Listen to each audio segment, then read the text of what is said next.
And we're going to actually switch over here to,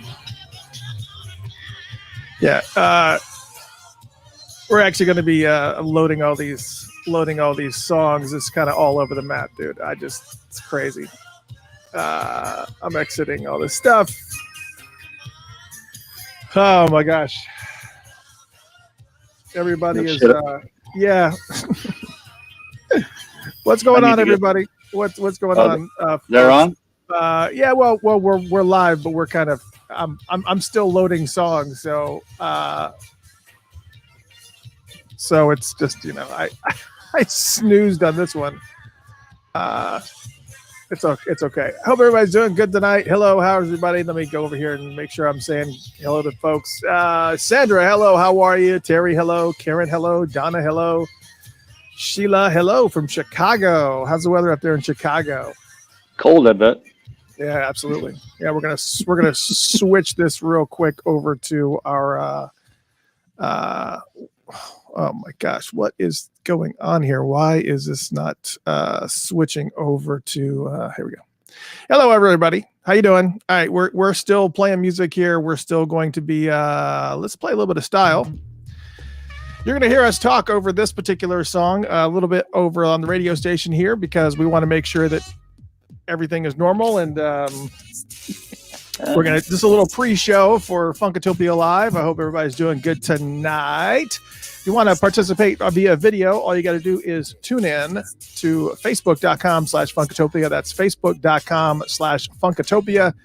And you can watch everything on video here. Plus, on top of that, you can also watch it on YouTube as well. We're kind of all over the map here, and we're just playing around, just kind of doing some things. Rob, are you here? You good? I am here, and I'm better than good, man. Yeah. What you need? You need something from me? I'm here. I need a level on you, man. You need a level? Yeah, this is my level. Yeah, I can hear you, but I'm at the highest level. Yeah, but it's not coming over the. I can hear you, but it's not coming over the radio station. It's not coming over the radio station. Yeah, man, that's not acceptable at all. That's unacceptable. It is unacceptable. Let me see if I can. I know what to say. Yeah, I need a better producer. Oh, I know. I might know how to fix this. Let's try this. All right, let's try this. All right, hold on, Rob. Go ahead and give me a... I'm holding on. You want me to say something? Yeah, go ahead and say something. Rapop go to zippa. Rapop go to zippa. And I can't get that rhythm. Yeah, rip a pop go to zippa. All right. Now you don't hear me? No, I can hear you, but the radio station is the radio station shouldn't be silent on this. Hold on a second. Maybe we can figure something out. Hold on a second. All right, you still there? Try again, Rob. I am still here. Nope, this bench that I normally use for weights, my girl should lay me down and try my soul to take. Let's not do this yet. Let's not do this yet. Let's see here. Gosh. Let me see if I can make another adjustment on StreamYard on the mix here real quick.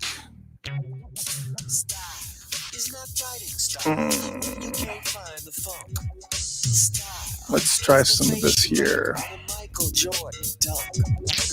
All right, let's see. I'm still coming out. Over. Rob, give me another test.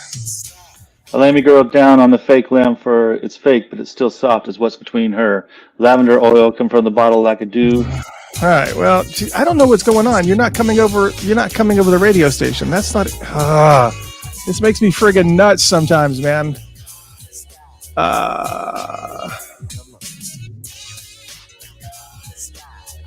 I'll make sure this is not muted. No, this is not muted on this side. Everybody can hear. We're still trying to figure out some of this audio here. And hopefully we can figure out in the next 3.5 minutes here. That's pretty important.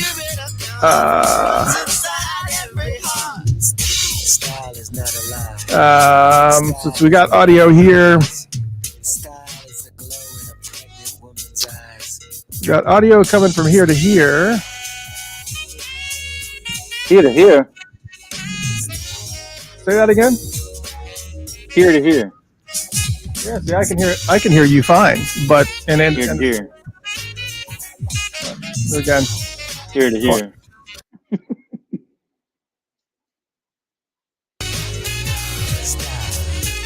Give me another test, Rob.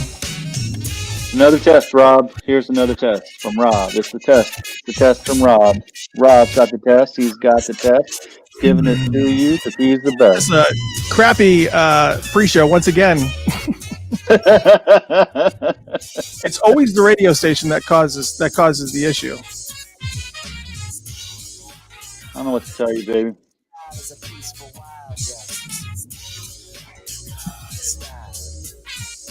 Hold on a second.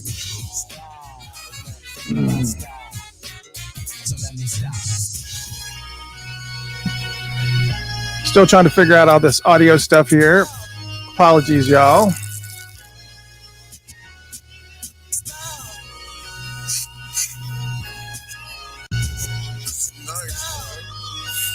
Check 1 2 1 2. That's the line USB AUDEC.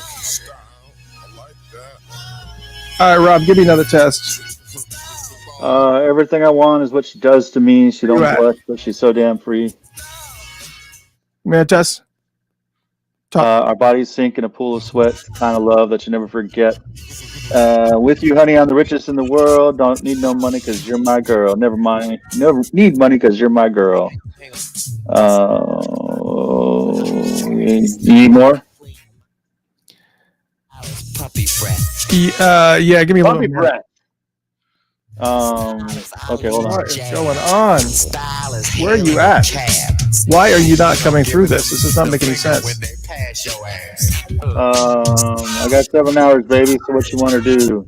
I want to melt with you. This is safe sex. New power generation style. Yep. Check.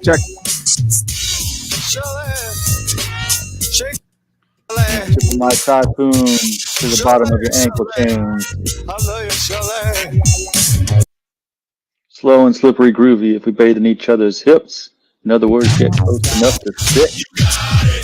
It's my day in the shower. And I'll melt with you and we'll groove and groove till the earth moves.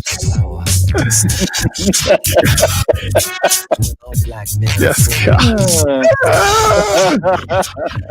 I'm still trying to figure out what's going on with this radio, man. It's like making me nuts.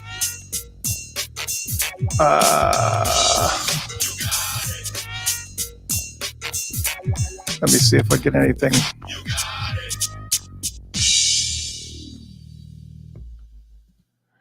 Give me a test, Rob. Yeah, do that, baby. Just like a dog. Ooh, I want to melt with you. You there?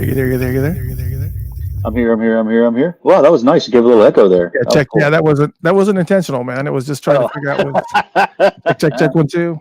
I don't know what's going on, man. Oh my God, I can do the. This is like every single time we switch audio, it's like a big thing. It's like a big issue.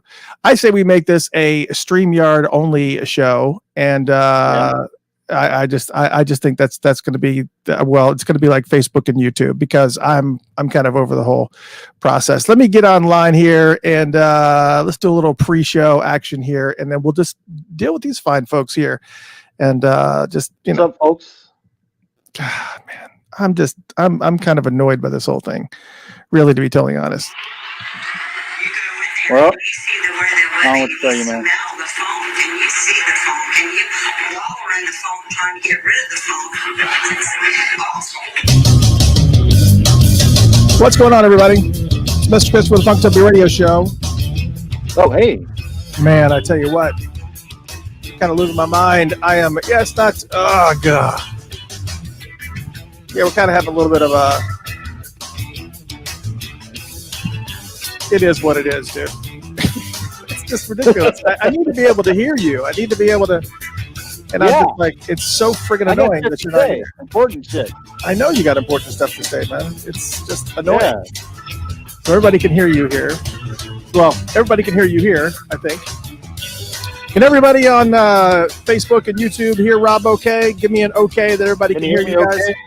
Okay. Make sure that everybody can hear you. Let me know. You can hear me.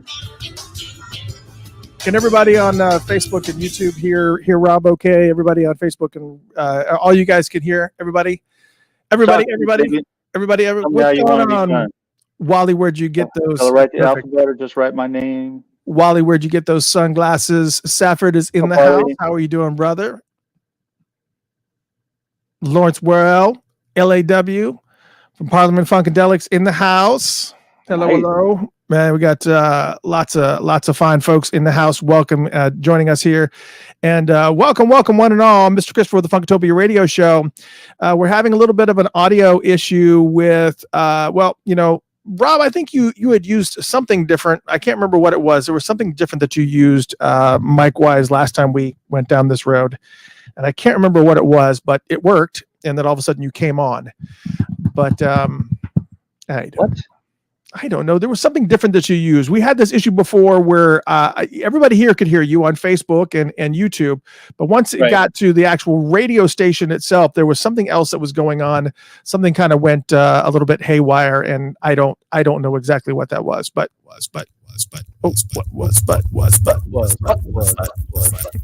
okay.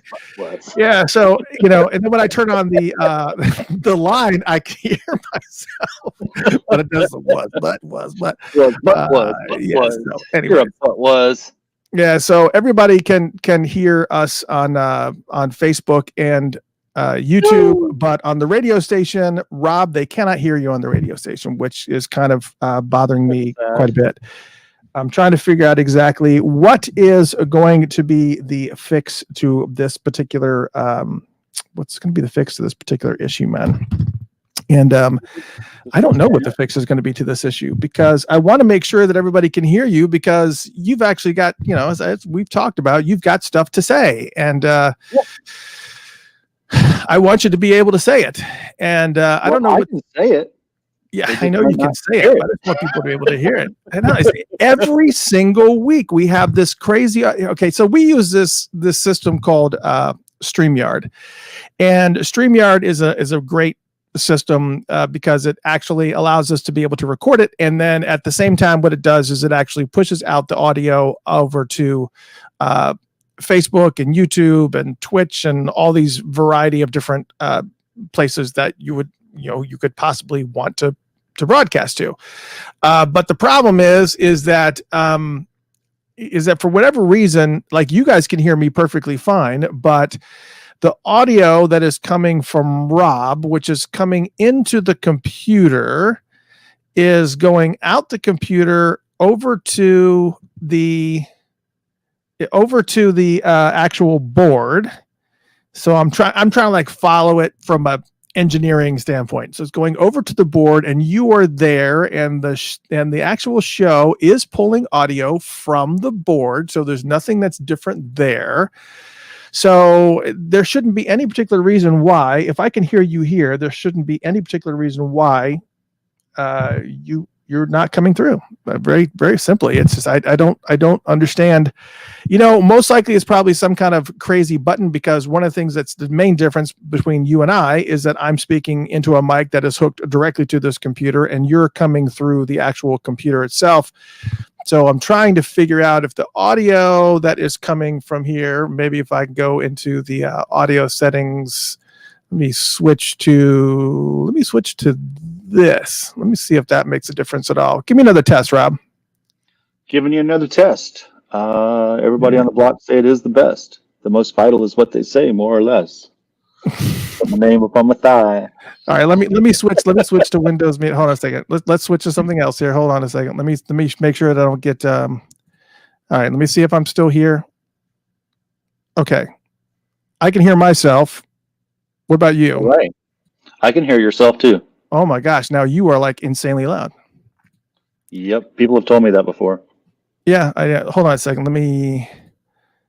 Now that we've actually got both of you, let me switch over to here. All right, so I think I can hear myself now, but I think my microphone may need to be turned up quite a bit. Check 1 2 1 2. I don't even hear myself. Check 1 3 4 times. Oh no, you were like insanely loud on the radio station, and I am not. Check. Sorry, man. Check 1 2 1 2. Check, check, check. Check, check, check, check.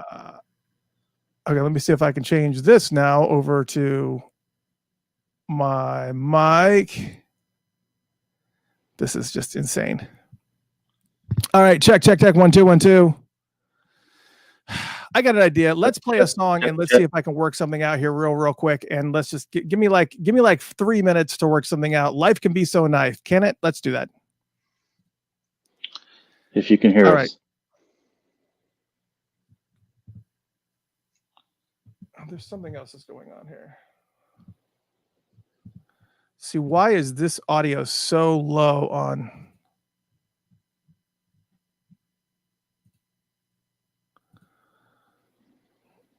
Hold on.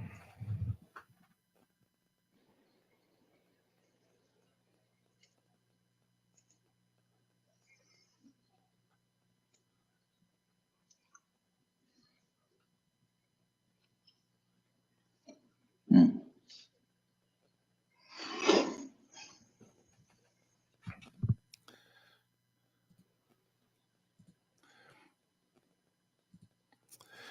Apologies for all you guys on here.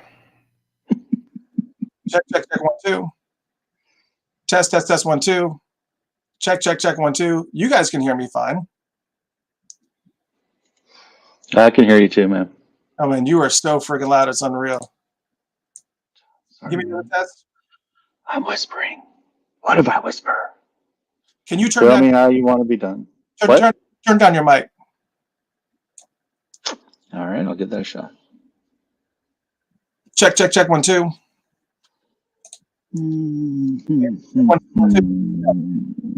Okay, yeah, hold on. How's that? Keep going down.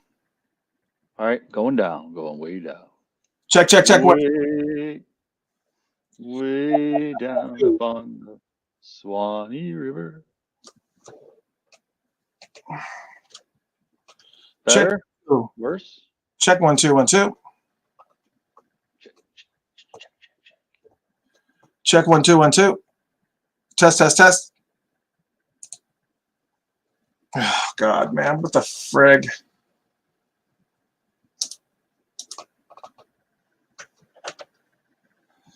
Check 1 2 1 2. Test, test, test. Test. Test 1 2 1 2. Check. Test. Fuck.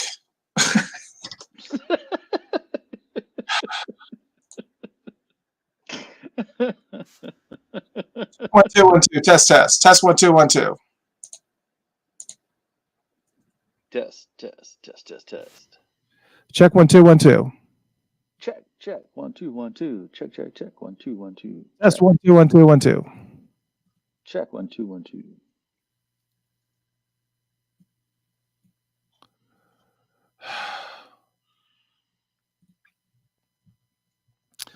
Oh my gosh, I am so sorry about all this, folks. This is kind of sucky. I know this is not supposed to work.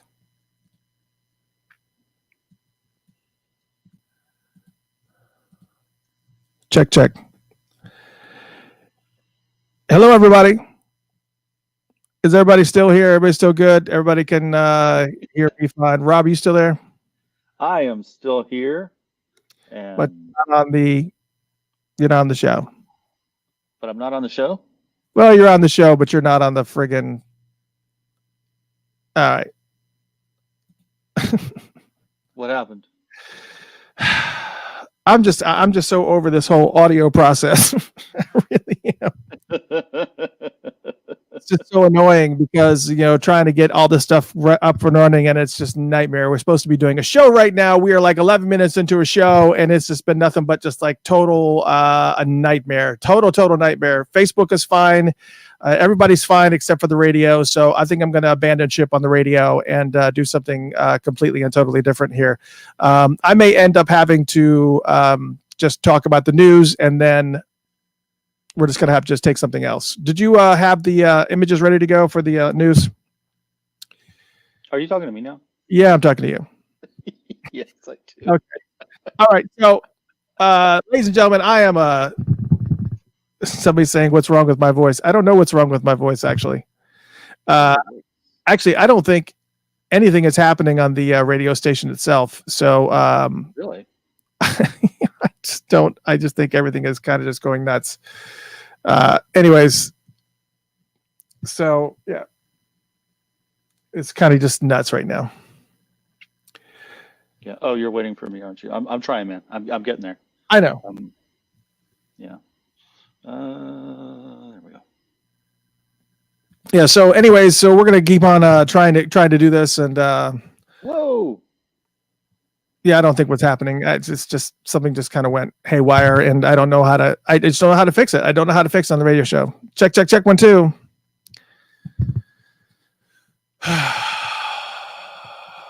All right, so I give up. Yeah, the show must go on. We gotta abandon ship on the actual radio station itself. We're just gonna have to do something different. So. Let me come back in here with the show. So, ladies and gentlemen, welcome to Funkatopia Live. It seems like every single week we have audio issues, and I have been trying my absolute positive best to kind of get through and do some of this audio things. And we cannot get Rob to come through on this particular on his audio, but our audio is fine on Facebook and YouTube and everything else. And I think that's kind of where we've been at. Were you able to hear the music while we were doing all that chattering? Were you able to hear Cinnamon Girl and all that stuff on the show? I did not hear Cinnamon Girl. You didn't hear anything on there. Okay, well, let's do this. Let me play Cinnamon Girl. Can you hear that now? I cannot hear that now. Okay, you can't hear it at all. I cannot hear it at all. So this is just like a big cluster blank of just not fun.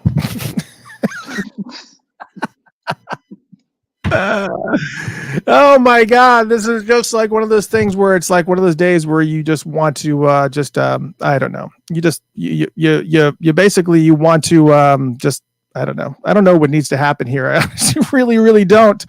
It's just an absolute mess with audio and everything else, and I don't know. I honestly don't know what's happening now. All of a sudden, my level on the regular line in is just gone haywire, and I can, it's as far as the radio show is concerned, everything is just kind of. I don't know what's going on with the radio show because it looks like one thing is happening and looks like another thing's happening. I don't know. Everything looks fine, I guess, from what I can see. Rob, are you still there? I am still here. Oh wait, hold on. Now you're not there. I feel here. Are you here? Try again. I'm here. Are you truly here? I am truly here. Okay. All right. So here's what we're gonna do. We're gonna do the news. We're going to do the news. The show must go on. We got to move on. Tonight, we have a little bit interesting of a show. I have to take off this microphone because it is an absolute, it's just insane. So let's make a little bit of a notation that it's basically taken us 15 minutes off of our show that we were going to plan and whatnot. But, let's go ahead and talk about news, shall we? The show must go on, as everybody said. The show must go on. That's going to be the easiest thing I can tell you is that the show must go on.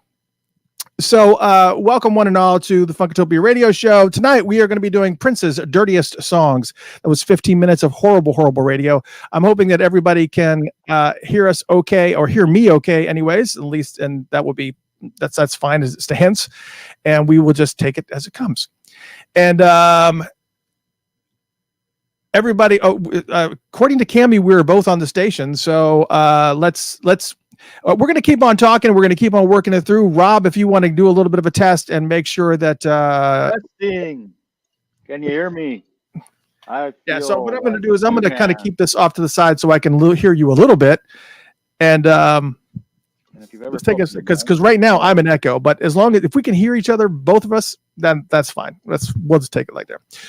Again, welcome to Funkatopia Live. This is the Funkatopia radio show, and tonight we're going to be talking about Prince's Dirtiest song. As I mentioned before, this is one of those topics that I've kind of avoided off and on just because it's been a little bit of a... I think one of the reasons why I bailed... Yeah, well, one of the reasons why I bailed the first time was because of the fact that we...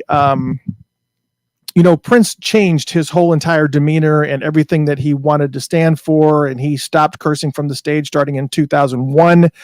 And I think that, he just kind of changed his ways, and I don't think that he ever would have chosen to go back in time in order to make sure that he I think there's a lot of material that he would not have covered, and he just kind of would have left in the dark. And I think that's one of the reasons why I abandoned it the first time. So I decided that I was going to go ahead and go ahead and do it anyways. So here we are tonight.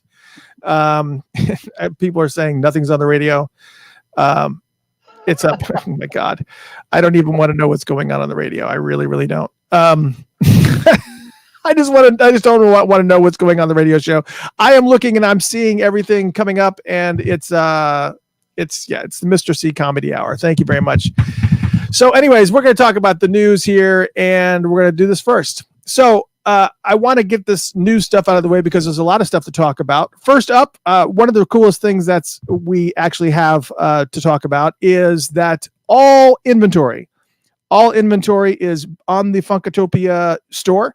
So at funkatopia.com/shop, you can actually go there, and all the inventory that I've showed you before, all the hats, all the beanies, all the slouch hats, all that stuff is up and it's available and it's ready for consumption. All the inventory is there. So please, if you're interested in Funkatopia gear, any of those types of things, from, again, shirts and slouch hats and baseball caps and even a backpack, and it's kind of just random stuff. So all that being said, if you're interested in Funkatopia gear, that is the place where you actually will go get it. That is going to be the absolute best place to go. If you do not have any plans for February, specifically Valentine's Day, it would behoove you, obviously, to participate in I guess I got to add that to the stream, to the Dance and Romance Valentine's Benefit Concert. Melvin Riley and John Eaton from Ready for the World. They're actually going to be doing an event that's actually the night before Valentine's Day. So it's February 13th, and it's a Valentine's benefit concert, and they're going to be performing all the hits from Ready for the World, Love You Down, Oh Sheila, Tonight, Digital Display, all that stuff, all the great stuff that you remember from Ready for the World. They are going to be doing that live, and if you want tickets to that event, it's IamMelvinRiley.com. I believe he is actually going to be on the show the Tuesday before this event, which we're probably going to go back to the laptop because we cannot get the desktop thing to happen at all. But yes, it's going to be a lot of fun. Chester says February 18th is my birthday. So yeah, Andre still wants to know. He asks us every single show. He always wants to know, can we go naked tonight? Yeah, well, we can't, but you can actually, but we can't. I mean, we could, but I don't think we're going to go that. We're not going to do that route. And if anybody's on the radio station, please let me know what's going on the radio, because I have no idea if you guys can actually hear me, hear Rob, or hear anything at all. I don't know. I have no friggin' idea. I just don't know. So we're going to just take it as it comes. That's all there is to it. So anyways, if you don't have any plans, that is exactly where you would go for sure. Next week, it's going to be a very, very awesome show. We are going to have special guest LAW in the house, singer, rapper, dancer, producer, and multi-instrumentalist Lawrence Worrell, aka LAW. Matter of fact, he's in the chat room right now, all walking around here. He's probably talking and raising hell. I have no idea. Member of George Clinton's legendary P-Funk camp, lead singer for 420 Funk Mob and Enema Squad. You may have also seen him singing behind the amazing Amy Winehouse on her tour. He also performed with her on David Letterman when she did Rehab on David Letterman, and he was the guy that was singing behind her wearing the white Kangol hat. His band, the Planet 12 Movement, also opened up for Amy's multiple sold-out shows in New York. And their album, The Planet 12 Syndrome, was nominated for 7 Grammys. He's the grandson of the late Sam Bluesman Taylor, known for his iconic work with the 70s funk band BT Express and also the rock pioneers Joey D and the Starlighters. And let me tell you, Law has opened up for everybody or worked with a variety of different people from Rihanna to Alicia Keys, Bruno Mars, Black Eyed Peas, Lionel Richie, Neo, Eric Burden, Shaka Khan, Rick James, Harry Connick Jr., Fishbone, Morris Day and the Time. I mean, it's just been a laundry list of people that he's worked with, and Law is going to be on the show. He's going to be on the show next week. So we're looking forward to that. It's going to be a lot of fun. And thank you for everybody letting me know that we're going to be, I just want to let you know. I'm sorry. I'm like reading stuff, letting me know about the radio station is what I mean. Thank you for letting, never mind. Be here next week and see Law. It's just, this is like literally a virtual cluster. Anyways, that all being said, it's only going to go downhill. Yes, it can only go downhill from here. That's it. Anyways, number 3 item on the list is obviously for PRN alumni and their event Wide-Eyed Soul. You definitely want to make sure that you come in and check that out. It's got a whole bunch of different people. Andre Simone's going to be in the house. Mike Murphy and David Frank from The System. Sandra St. Victor, The Family Stand. It's going to be moderated by Gail Mitchell from Billboard, and it's going to be to benefit PRN Alumni Foundation. So if you have interest in that, you can go to prnalumni.org, and that is going to be January 16th when they're going to be doing that. That's going to be by next week. This will already been happening. So I think this is Saturday, I think is when they're going to fall. So make sure that you tune in on Saturday. And it's going to be a lot of fun. Saturday, January 16th, Wide-Eyed Soul, Andre Simone and The System and all those folks. It's going to be great. Check that out. So we're going to get this piece of news is kind of a little bit interesting, but the tours are going to start again at Paisley Park starting on January 15th, which is going to be this Friday? Yeah, this Friday. I have no idea why Paisley Park is opening back up for tours right now with the current state of the pandemic and everything that's going on. And but I guess they feel like maybe it's safe enough in their particular area, in the Chanhassen area. I don't know.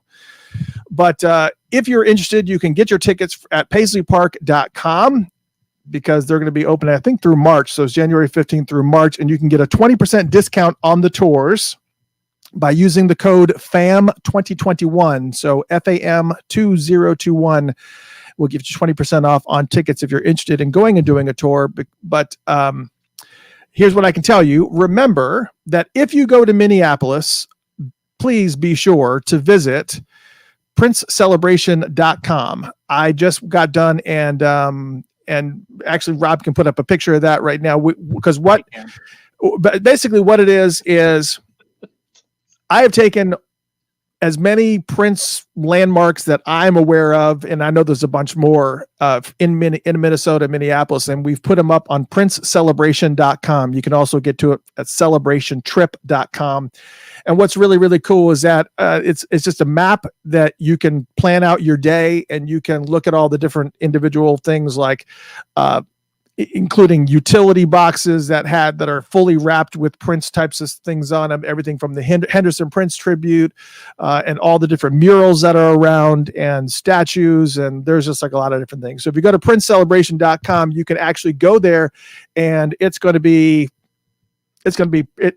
easy way to be able to make sure that you see everything that you want to see while you're in Minneapolis that is Prince related. And a couple of people have given me some other things, and I've been adding them as we've gone. But it's pretty thorough for sure. It was pretty thorough for sure. So I would check that out. It's a lot of fun. Plus, we also had a Facebook group called Celebration 2020 Out of the Park. I just now recently changed the name to Prince Celebration and also the address of it too. So now you can go to that Facebook group at facebook.com/groups/Prince Celebration. The whole purpose of that group is just to share news about events and shows and concerts and must stops and must visits when you go to Minneapolis. So if you're headed to Minneapolis, want to make sure that you have this group loaded up on your phone. Plus on top of that, you have princecelebration.com loaded up on your phone, so you can use the interactive map and you can kind of plan out how you want to check out all the different things that Minneapolis has available. And, and here's the thing. While we're on this topic, I had some people ask about Paisley Park and the potential of any celebration event happening in 2021 at Paisley Park. And while there has been no official word, I am going to go with no, like 95% no. First, it doesn't make financial sense because it relies on attendance, and they either do these celebrations in April to coincide with his passing. You can switch photos, Rob. Yeah, I was gonna say. They either do these celebrations in April to coincide with his passing, which is what he wanted us to celebrate. And here's the problem with April. April, it was just announced today that Derek Chauvin, the man who had his knee, that's the right one. The man who had his knee on Floyd's neck will be tried separately from the other officers that were involved in the whole George Floyd fiasco on March 29th. So they absolutely positively would not have the celebration in April, just because who knows what's going to happen with all that's going to be going on. There's going to be a lot of international attention on that. And of course, you have a potential of another powder keg if the government gets insane and does something stupid, like letting these guys walk, and you never can know. And this picture that you're looking at, if you happen to be on Facebook, this picture that you're looking at is actually from a picture that I took from the last time that I visited in downtown Minneapolis. And this is... I see you there. You see me where? In the picture. Oh, yeah, I guess you can probably see my reflection on Prince's head. This is Calhoun Square. Now, Calhoun Square is a neat little mall. It's kind of got it's an indoor mall. It's got a nice, like a lot of them are, but this is like a really small mall. And as you can tell from this picture, this has kind of got a picture that they have of Calhoun Square, and it's got a picture of Prince, and it's got the lyrics for Calhoun Square. And what you can see behind it is emptiness, desolate emptiness. And there is nothing in this mall. I literally was the only person walking in this mall. Matter of fact, when I came to Calhoun Square, because I wanted to visit it, because it was the name of Prince's song, and I wanted to visit Calhoun Square, most of the businesses were boarded up because after the protest had happened, there was a couple folks who were still wanted to express themselves in various different ways, decided to loot stores and bust open windows and just cause a bunch of havoc all throughout downtown Minneapolis. And there are tons of businesses still boarded up, and it just does not, it's a whole different feel. So what's weird about Calhoun Square, which again was a mall, was that I wanted to walk into the mall, and there was a security guard who stopped me, and he said, what are you here for? And I said, it's a mall. He said, no, he said, you can't come into the mall unless you tell me what store you're here to visit. And I said, it's a mall. So I looked at his list of stores, and I just said, that one.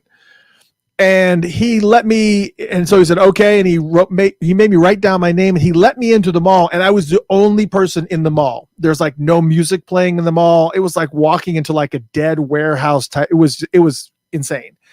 And I can't remember the date of this. This was not a really, really long time ago, which was, this was the release of the Sign of the Times, the Super Deluxe album, and the event that they had at Paisley Park.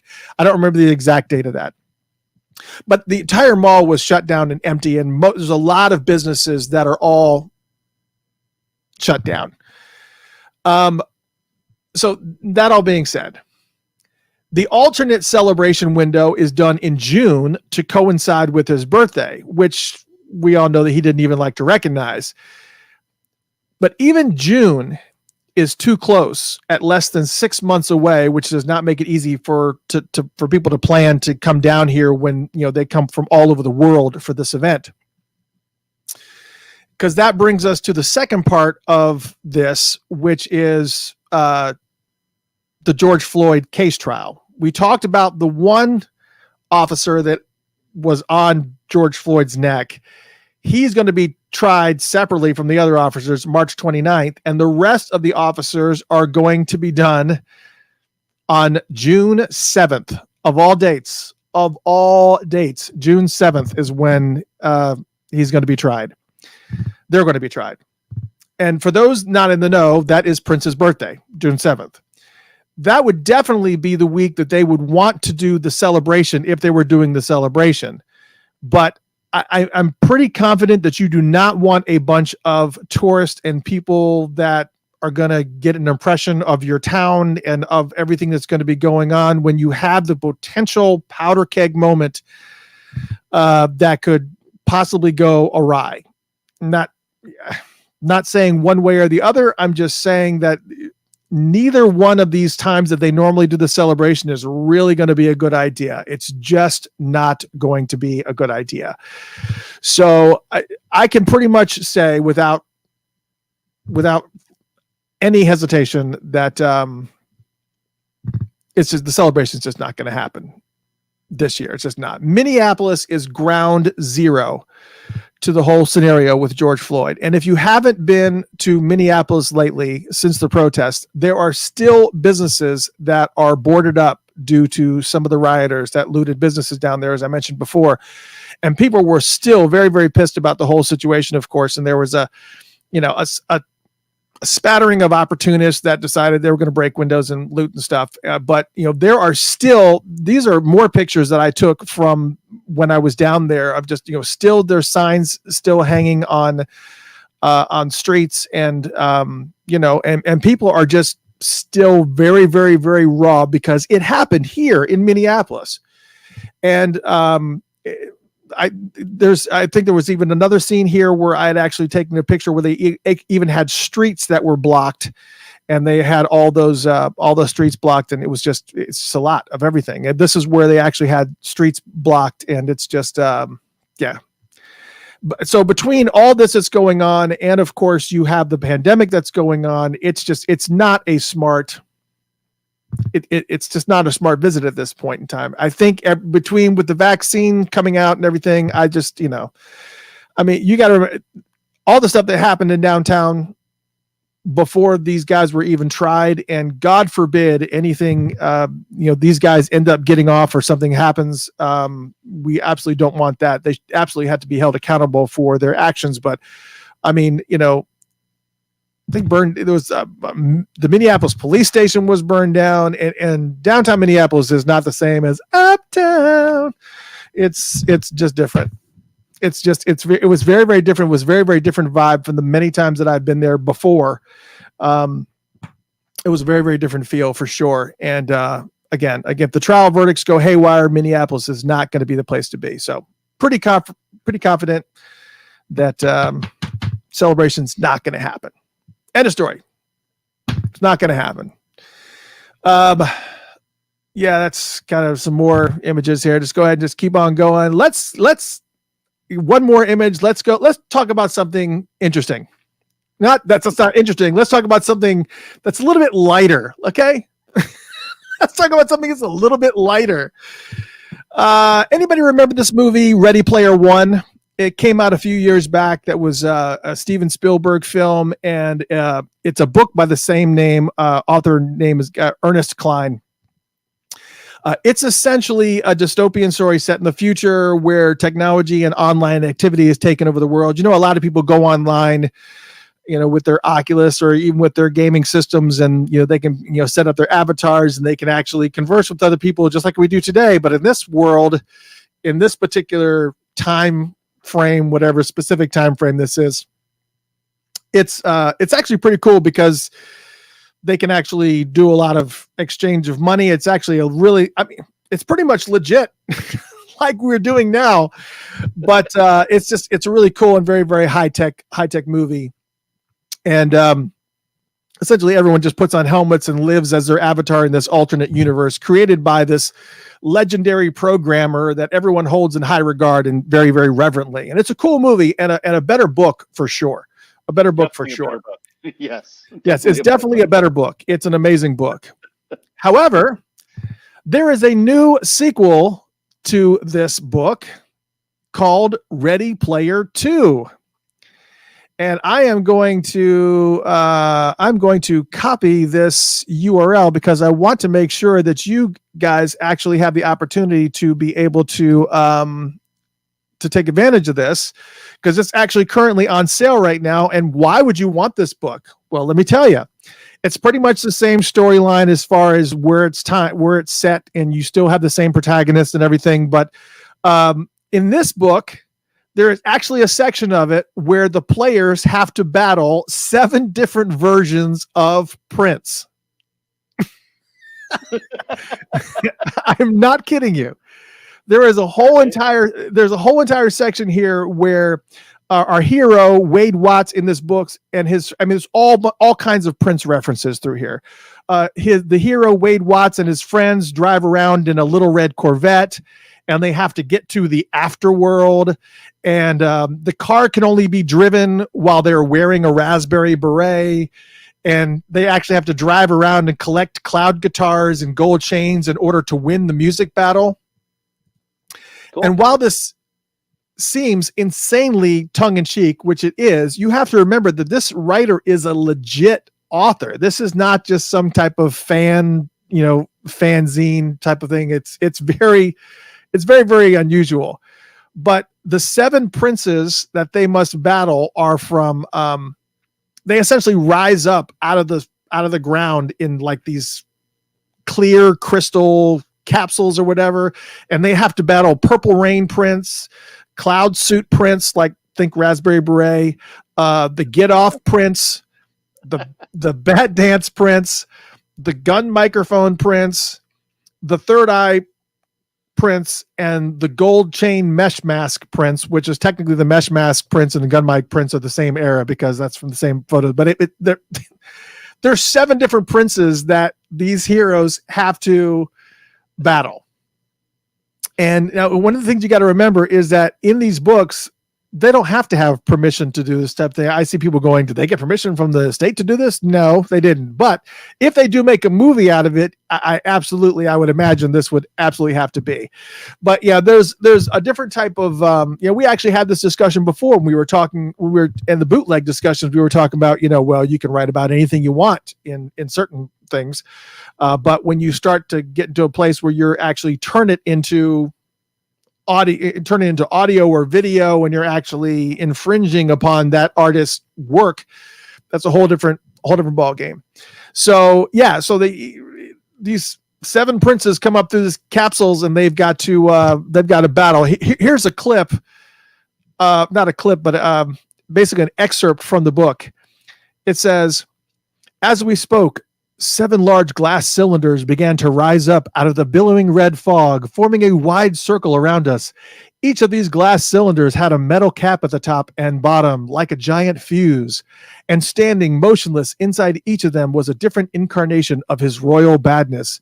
Each one had a different hairstyle and outfit, apparently representing different stylistic phases of Prince's career. Before I could get a good look at any of them through the fog, all 7 chambers opened, and the 7 princes emerged in unison, stepping forward into the arena. As they did so, the menacing opening guitar riff of the song When Doves Cry began to echo through the arena at ear-splitting volume. When the drums kicked in a few seconds later, all 7 incarnations of Prince stretched out their arms as one and began to rise slowly from the ground. I craned my neck upward to see them all hovering above us, glaring down at us like 7 angry Kryptonian gods, intent on giving us a Smallville-style smackdown." And what's funny is that even if that's not hilarious enough, it gets better because Morris Day and the Time actually joins the fight, and Jerome Benton's mirror creates a dozen clones of Morris Day, each capable of delivering a deafening sonic attack. It's insane. It's just ridiculous. But anyways, it's ridiculous. It's Ready Player 2. I personally, I love it. I think it's funny. I bought the book just to show my appreciation of this way over the top nod to Prince, but I would be shocked if it was ever made into a movie because they would have to get clearance from the estate.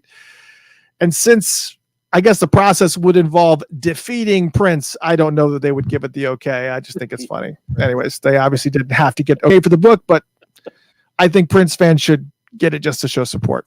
It is what it is. Speaking of movies, also forgot to mention how many people have seen Pixar's movie Soul. Prince also gets a shout out there in Soul. I was going to mention this a couple weeks ago, but I did not.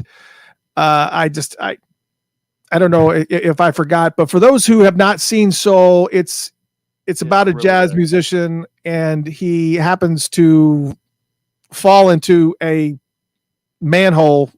open manhole cover, and he actually dies. Pretty dark. But dude, you just spoiled the movie. But I didn't say what the outcome was. But as he's in heaven, they kind of match up spirits with souls, basically, and characters, your characteristics and whatever.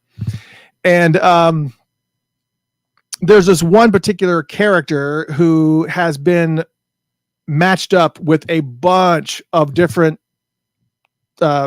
souls and hasn't gotten along with any of them. But as it ends up, every single person that this particular character was in touch with had a huge impact on the world. Do you have that picture of that scene? Yeah. So you can see these are all the name tags that this character was given that he had to, it was a she, that wasn't it? Yeah. I think it was a she. Yeah. It's a she. That she had to be with at some point in time. And of course, right there, as you can see, I mean, there was, Gandhi's up here, Albert Einstein's on here. And of course, as you can see, we've got highlighted there, Prince Rogers Nelson, he's on there too. So every single person that this character touched was like great, and you have to see the movie. It's really cool. It was nice to actually get that up. And, I meant to mention that a couple weeks ago, but if you have not seen that, it's on Disney Plus for free. You can check that out. It's very, very cool. If people were asking any suggestions on how to see Soul without Disney Plus, I don't know. I don't know there's an answer to that. I don't think that you can. I'm sure that you could probably find some bootleg version on a torrent site or something like that, but why would I tell you that? So we only got a couple more news things, and then we're going to break into our night here of prayers up still for Dr. Dre. Dr. Dre is still in the hospital. He had a brain aneurysm last week. It actually literally just happened right before we went on air last week, and he is still in the hospital with that brain aneurysm. And, so prayers up to Dr. Dre, and I hope he gets better. And what was I going to mention? Oh, lastly, as you probably saw, Funkatopia website kind of changed a little bit. I redesigned it again. Kind of wanted to go back to the same design we had previously, but at the same note, kind of fix a lot of the technical glitches and issues. Still tweaking some things, but we got the new Funkatopia site. But let's talk about the radio station for a second, because if you listen to the radio station when we're not having technical problems, it's playing lots of music, and it's a great and entertaining 24/7 funk machine that pumps out Prince music from 7 o'clock until 2 o'clock. That's 7 a.m. to 2 p.m. and 7 p.m. to 2 a.m. All Prince. Plus, on top of that, from 2 to 7 plays like a huge variety of other funk music. Everything from current stuff. I mean, we actually have Billie Eilish and Lizzo tracks in there, but we also highlight Ohio players and Earth, Wind and Fire and Parliament Funkadelic and Bootsy Collins, and it's just a laundry list of a bunch of funk. And as you also may have noticed if you listen to the radio station, is that we don't have any commercials. So there it is. we don't have any commercials. The only thing that interrupts music is typically bumpers. And those bumpers are those little teeny clips of, we have clips from a bunch of different people. We have clumps. We have clips from Bootsy Collins. We have clips from CeeLo Green. We have clips from Fishbone, like all different artists that have been on this show, all leave bumpers for us. And so we've integrated them in. Of course, I do some silly bumpers. And of course, we have like different types of Prince audio clips that are on there as well. So we have all these different bumpers that are playing off and on. And it's really cool. It's a lot of fun. But as somebody who has been listening to this radio station, and a lot of you have for many, many years, we need some more bumpers. And we know that you guys are, some of you out there are really, really talented and, really funny. Please create bumpers for us. Just create a bumper, make an MP3 file and send it in, and we'll put it on the radio station. You hear all types of bumpers from listeners. We want your bumpers to put on the radio station. You want to be heard on the radio station, please send us your bumpers. We'd love to hear you, and put your bumpers in the middle of songs and just mix it in. We just need more bumpers. I am going to sit down and I'm actually going to create a whole new wave of bumpers to integrate into the shows, to kind of just spice some things up, get some new audio clips, new different things to kind of put in there, just to kind of mix everything up and just make it a lot more fresh. And we have been adding music. You may have noticed I've added probably about 4 dozen new songs that are in the mix now. And I am going through and I'm adding tons of new music, all types of current stuff from the best funk albums from the previous years, including this year. We put a bunch of music in there from the best funk albums of 2020, and we got some stuff from the radio, just all kinds of stuff, man. It is such a cool thing, and we'd love to hear your bumpers. So there you go. Bumpers. So that's it. That's all I had for news. That was a lot of news, though. That was a lot of news. Well, and if we had started on time instead of all this audio stuff that we're having issues with, if we were starting on time, we would have, I don't know, we wouldn't have had this issue, I don't think. Yeah, you're right. I feel good about it now. You're okay? You're good? Am I fine? Am I okay? Yeah, sure. I don't know. I don't know if you're good or not. Let's do this though. If anybody's listening to the radio station, can you guys hear Rob on the radio station? Because if we're not getting levels and people can still hear you, then I don't care as long as we can hear you.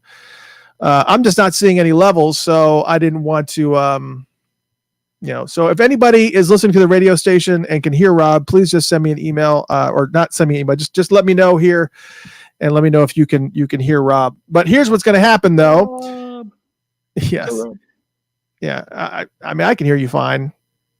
So there's not much of an issue here. But I don't know. It's just so frustrated with this radio station. I think is the other thing too, is because it has to pull audio from a specific. Cammy wants you to talk, Rob. Talk, Rob. I'm talking. And this is me talking. When I lay you down, I'm going to tell you what to feel. Don't be surprised if I make you my daily meal. All right. So right there. so obviously we could probably hear you on Facebook. We can probably hear you on any variety of different places for sure. But no Rob on the radio station. That's what I thought. All right. So no Rob on the radio. And it's, I guess that's another part that's obviously really frustrating, is because, we wanted to make sure that, let's see if I can guess. Yeah. I was trying to see if there's any other adjustments that I could possibly make on here. There's only 2 settings. I can either pull audio from the webcam, or I can pull audio from the board itself, which is what we're actually going through right now. And this is from StreamYard. Or as far as the speakers are concerned, it's a totally different scenario. Somebody heard me on the radio a few minutes ago. Yeah, somebody heard you on the radio station. But here's the other thing too. If I switch If I switch the radio station over to the Windows, what you hear, I think I disappear. And I think you get really loud. Let me try this real quick. Hold on a second. I'm going to switch it over to this and let's see what happens, because we're about to start the episode where we talk about Prince's dirtiest songs as voted by you. But we had to kind of do a little bit of editing because some of the stuff that you guys were saying weren't really dirty songs. No, we're gonna cover most of them, and we're gonna talk about some of that. So hold on a second. I'm gonna switch this. All right, so here I am. I can still hear myself. Rob, talk. Okay, I'm talking. Good God, you were talking. Now I can hear you on the radio. Can you hear me on the radio? I can hear. Yes, I can hear. Well, I can see that you're coming through on the radio, but my volume is like super low. And your volume so that you can hear me, or your volume? No, my volume specifically. So I'm going to turn myself up like crazy high. And hopefully I can actually, does everybody still hear me? Everybody still hear me okay? If anybody's listening to the radio station, let me know how my, everybody's saying silence on the radio right now, but I just switched. If you actually stop the radio station and come back, you can probably hear it, because I just switched it over and it looked like it worked out perfectly fine. I got the line in, everything's fine.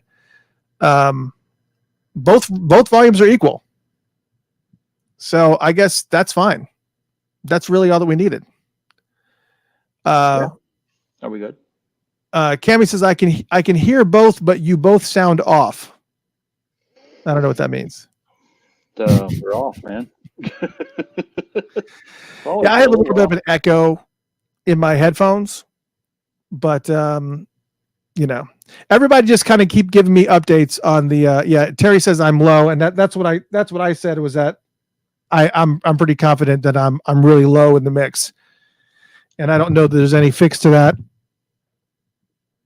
because if I blow myself out, it's just going to be, I'm just going to talk really loud. Everybody says they can hear me both on the radio, so I'm just going to, I didn't disconnect, and I heard Rob with more bass.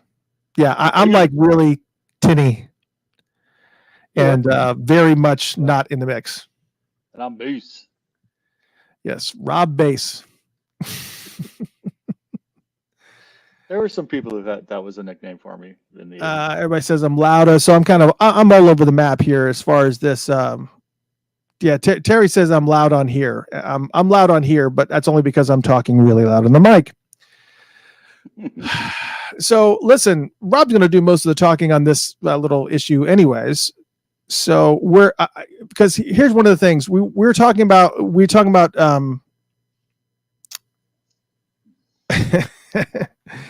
I'm sorry, I'm reading these comments and whatnot. So I'm reading them too. I'm not getting it. Well, no, Brian is talking about, I want to rock right now. I'm Rob Bass and I came to get down. I'm not internationally known, but I'm known by the microphone. I mean, outrageous. Stay away from me. You're contagious. Yeah. Yes, everybody. That's actually one of my favorite lines from a song. Yeah. So outrageous. Stay away from me if you're contagious. Yes. So I'm going to let you talk, and then I'm going to see if I can potentially fix my side with my mic, because you are the one that's going to kind of be steering some of this and kind of going through some of these dirty songs. And let me see if I can get some resolution on my microphone scenario. So. All right. Well, so, I know Chris said that he put this off for a while and waited for, I don't know, I guess for me. But if you're a Prince fan, you know that maybe not most, but a good portion of his songs are about sex in some way. And so this was not necessarily the easiest. The suggestions we got were pretty good. I like the suggestions. So we're going to go through those. Chris has a couple of stories to throw in for some of these. But I actually think that I can probably come up with a way to figure out like which is the dirtiest one of Prince's songs. I already have one that I just decided in just my basic looking at everything. But you know, we're talking about there's a whole bunch of different things. It's like, what's he saying? You know, is it an innuendo? Is it a lot of graphic stuff? Is it the theme? Is there a kink? You know, what's the deal? So anyway, that's the boring stuff. So I'm gonna start out with the songs that you guys came up with, and this is in no particular order. So let's see here. Why don't we start out with an oldie but a goodie? Sorry, just learning my stuff. Okay. And which song are you going to start with? Erotic City. So are you going to play some of it, or are we just? Yeah, I'll play a little bit of it. Yeah, Okay. not, All right. absolutely not a problem. Okay. Let's play a little bit. Well, okay. I'd like for you to do that. This is actually the live version. Oh, is it? And everybody else can hear it except for me? I don't know. Can anybody hear the song? Actually, see, and that's one of those things. Thank you, What's that? Tammy. I don't mind sounding like Barry White. That's nice. Hey, baby, didn't we get it together? It's playing on the radio station now. A little bit of we're gonna do something a little bit different here. Okay. All right. All right. Just talk about Erotic City here for a second. I'm gonna see if I can just put it on I'm gonna stop it on the radio, and then we'll let yeah I'll let you do your thing, and then I'm gonna switch it so that we actually play something else. All right, go ahead. So I can definitely remember when this song first came out. That was this was one of those B-sides. I don't remember what was this the B-side to, Chris? Do you remember? Was it the B-side to anybody know? I guess it depends on what's purple, Brian. So yeah, so this was kind of a surprise, you know, pretty young. So some of the lines on this one that make it a possibility for a dirty song. If cannot make babies, maybe we can make some time. Fuck so pretty, you and me, erotic city, come alive. Going down for some other lines here. Of course, we can fuck until the dawn, making love till cherry's gone. Erotic city, can't you see? Fuck so pretty, you and me. You're a sinner. I don't care. I just want your creamy thighs. We can fuck until the dawn. We can fuck until the dawn. And pretty much that's it. But there's a lot of repetition. And definitely, I'm sorry, guys. I'm trying to find my screen here that's helping me read this stuff. I'll move it over here. So yeah, definitely a lot of repetition. You know, certainly when we were younger, this one would have been, you know, at the top, just really for the language and the fact that it was just very straightforward. But I still don't think it's.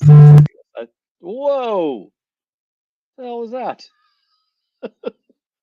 I can't hear you at all. Yeah, can you hear? Yeah. Can you hear a little bit of music now? Yeah. Yeah. So now we can kind of hear a little bit on that side. Can you hear me too?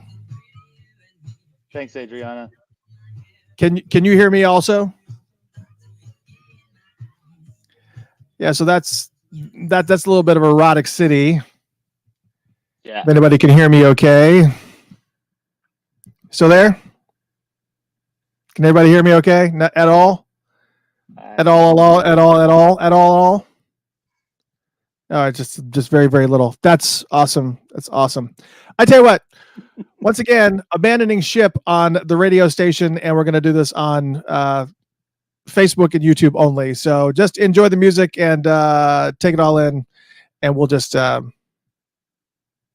we're just going to take it as it comes. So just enjoy yourselves, and we're going to take it as it comes. Here we go. Oh my gosh. All right, so you done screwing around with that? Are you done with that? All right. Yes, no, maybe. All right, so yeah, I'm here. Okay. All I'm here a little bit. Anyways, not much.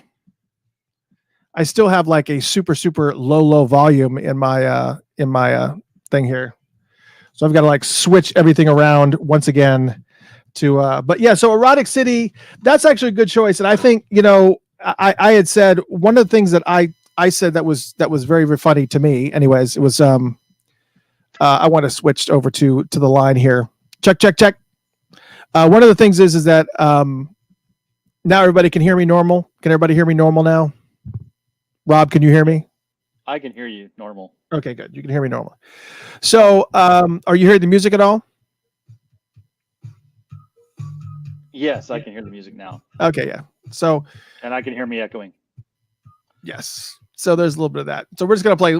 That's how we're gonna play this through, okay? Because we just gotta be able to handle this show, and then we're just gonna have to move back to laptop versions, and is what essentially what we're gonna have to do. So yeah, so Erotic City was a good choice. And one of the things that I had actually said on in regards to Erotic City before was that I thought for many years, and still to this day, thought that he was saying thoughts so pretty, you and me. And there was actually, I guess, a version that was on, the radio at some point in time where they had actually had there was an actual version that said thoughts so pretty, you and me. And so I guess I must have heard that version and I just locked it in, and I never, ever thought anything about it. And then all of a sudden I was sitting in a restaurant somewhere, and I can't remember where I was sitting in. And Erotic City came on the radio, and I thought, oh, that's cool. That's a really neat little, that's cool. They're playing Erotic City here in the middle of this restaurant. That's pretty awesome. And then I hear them, yes, we're only doing music on the radio. We're just kind of abandoned it because for some reason we can't get Rob's voice on here at the same time as me, and I don't know what's happening, and it's very, very frustrating, and I want to kill somebody. So we're just stopping with that particular part of it. And we're just going to I think what we're going to end up doing is we're just going to just go with only music for only music here. Is that's kind of on StreamYard. I think that's the only on Facebook and YouTube. I think that's going to be the only way that we can do this. That's going to make sense. And you know, I don't know. I'm just frustrated by the whole friggin' thing, so I'm just going to leave it alone. Anyways, so I thought it was thoughts of pretty. So I hear they're playing Erotic City, and then they bleep out thoughts, and I'm like, why did they bleep out thoughts? And then all of a sudden it dawned on me when I looked it up. I was like, oh, it's not thought so pretty, you and me. It's F so pretty, you and me. So I was like, oh, that's a big, that's horrible. So I thought it was awesome. But at the same note, I just, you know, it was what it was. So I just kind of I just left it alone. It just is what it is. So yeah, I think that's one of the songs that a lot of people have heard the first time around. And yeah, I think we all know which song is like probably the filthiest. Now, somebody had said P Control, and I know you had something to say about P Control, Rob. You know, P Control, I mean, he says pussy a lot, but I don't know. It's just not dirty in my mind. I mean, like I said, there's a lot of songs where it's like, why do we think it's dirty? Is it the language? Well, there's a lot of songs that, you know, just have a language, you know, apart where he just says a word or two or says it several times. Pussy Control is one. I'm trying to think what else there is. What's another one that we can think of here? Oh, I don't know. We can fuck, honestly. I mean, there's, that's just saying fuck a bunch of times. It's not, it's not like particularly dirty or anything. It's just saying, hey, let's fuck. So, it's, I don't know. It doesn't really, it doesn't really just, get much to me. But, it's not like, he's not like describing, a sexual act or whatever, which he does in some of the songs that, I really think are the dirtier songs. But yeah, you know what? I can't hear you anymore.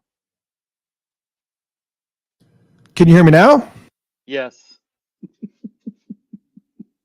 I told you to stop fucking with shit, man. I can't hear you again. No. Can you hear me now? Yes. You can hear me now. I can hear you. Why is? All right, so you can hear me. That's all that I care about, really. Okay, all right. So I noticed somebody said something. Yes, I'm with you, Lawrence.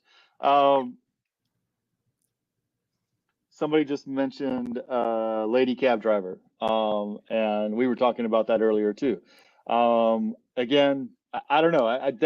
Yeah, I mean, if you're just that one or Orgasm or whatever, if you're just like, it's like you're outside the door and somebody's having sex in the bedroom or whatever, then yeah, that's definitely dirty too. But P control is a good wholesome message. I agree with you, Alana. But just heard you say, can you hear me now on the radio? Twice. Wow. I feel like I can't hear you. Okay, there you go. There you go. So yeah, I don't know. I think that song, like Irresistible Bitch, is another one. I think somebody had mentioned that one. And it's just basically just the language. It's just this bitch is, it's like Shockadelica. The bitch has got me around her finger. So, but that's really it. It's just using that word over and over again. You know what I mean? Not really dirty. Damn it, man. What are you doing? I can't hear you again.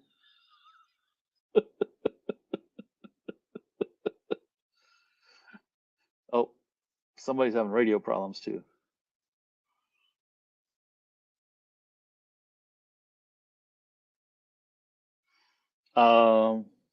Wow.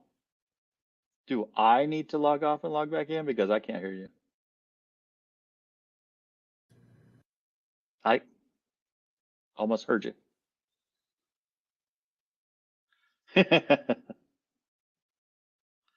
Yeah. Hey, lover, I got a sugar cane. You're talking about soft and wet there. Can you hear me now? Yeah. Okay. All right. So you can hear me and I can talk now. Yes, that's really loud. I'm really loud? Not, Or the music? Not so bad now. No, I can't hear any music. Okay, that's fine. So I just it's like giving up. Basically, so I don't even know. I just don't even know. So Lady Cab Driver, we were talking about before, is that it's just talking about somebody. It's talking about somebody who's frustrated, and he kind of he's frustrated with a lot of things in life and whatever, and he kind of takes it on this lady cab driver. So it's only this 2.5 minute section at the end of the there's only this 2.5 minute, or I guess it's not even that. It's like probably about a minute. I don't think it's that long. It's like a minute of just him, obviously doing things to this lady cab driver at the end of the song. But it kind of like, it's definitely not on the same level of, say, like, of Let's Pretend We're Married. Let's Pretend We're Married, same exact album. Very obvious message there as far as, and I still remember where I was sitting when Let's Pretend We're Married came on the radio. And I remember thinking, it didn't come on the radio. It came on, I had borrowed the album from a friend and I was listening to it in my room, and that, I sincerely want to taste out of your mouth. That one, literally just completely caught me off guard. I had I literally had, I was, How do we end up on Let's Pretend We're Married? I thought we were what? We're no, doing I Let's was just, Pretend We're I Married was now? talking about parallels. I was talking about parallels for like Lady Cab Driver Okay. and like songs like Let's Pretend We're Married, where it's like the obvious, it's really obvious message. It's not just a segue that's happening. It's like a whole entire, Yeah. it's just, yeah, it's ridiculous. So that's, yeah, it's awesome. It's amazing. Well, that's a good segue, actually. Why don't we go to Let's Pretend We're Married? Let's Pretend We're Married. Okay, let's do that. All right. Yeah. Oh, crap. All right, so we're gonna go to Let's Pretend We're Married. We're married. Go all night. Yeah. So yeah. let's pretend we're married. So I guess we So, can yeah, probably this talk about song, that song. actually, I think I had just learned what. No, I think I had just learned what this word meant. So my girl's gone and she don't care at all. If she did, so what? Come on, baby, let's ball. I didn't know what ball meant, I think, at the time, or I had just learned it. I just thought it was just it's just slang for let's do it, right? I mean, it's not. Yeah, that's fine. Yeah, that's it. Yeah, I just think Yeah, I want to fuck you so bad it hurts. And,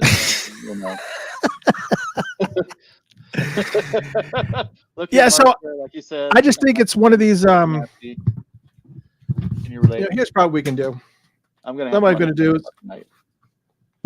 is that I will actually, while you're actually pulling that up, while we're actually talking about these songs, because again, when was the first time you heard Let's Pretend We're Married? Where were you at? What grade were you in? I mean, we were about in the same grade, but can you remember where you were the first time that you heard Let's Pretend We're Married? And like, were you like freaked out? Like I was freaked out because I didn't know that was about to happen. I didn't know that those lyrics were about to hit my face.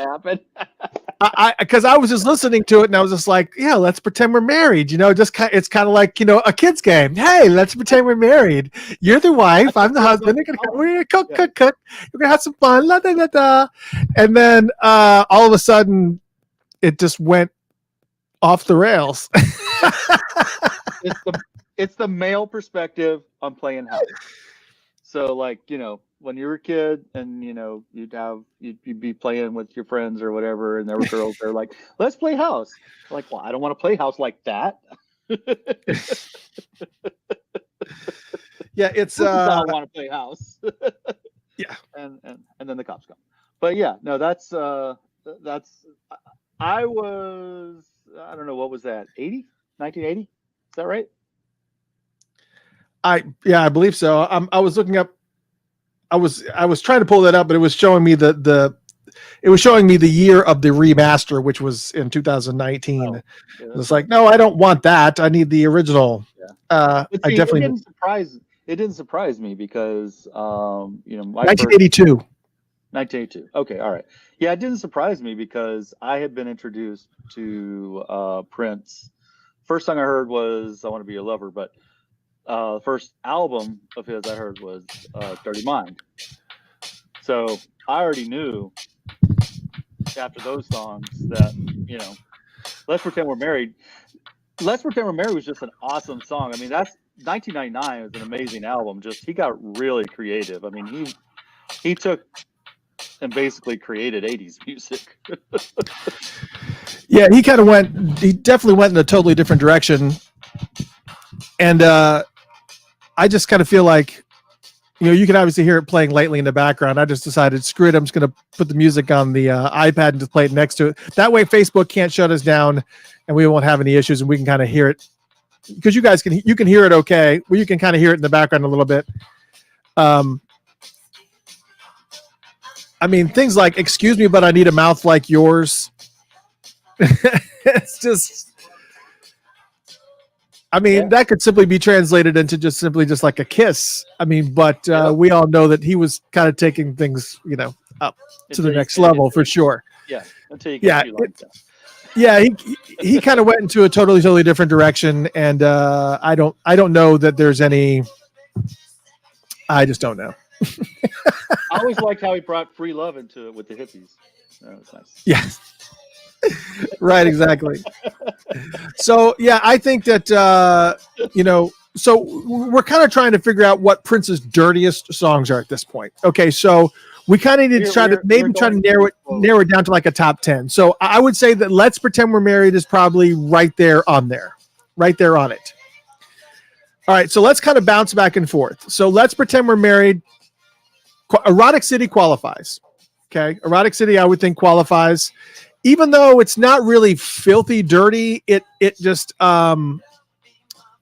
it drops the F-bomb a lot, but I don't know that it necessarily qualifies as like a filthy dirty song. It's just kind of raw. Wow. Are you not there again? Can't hear you. You can't hear me? Can you hear me? I can hear you. Yes, I can hear you. Nothing, man. No music. I didn't change anything. No.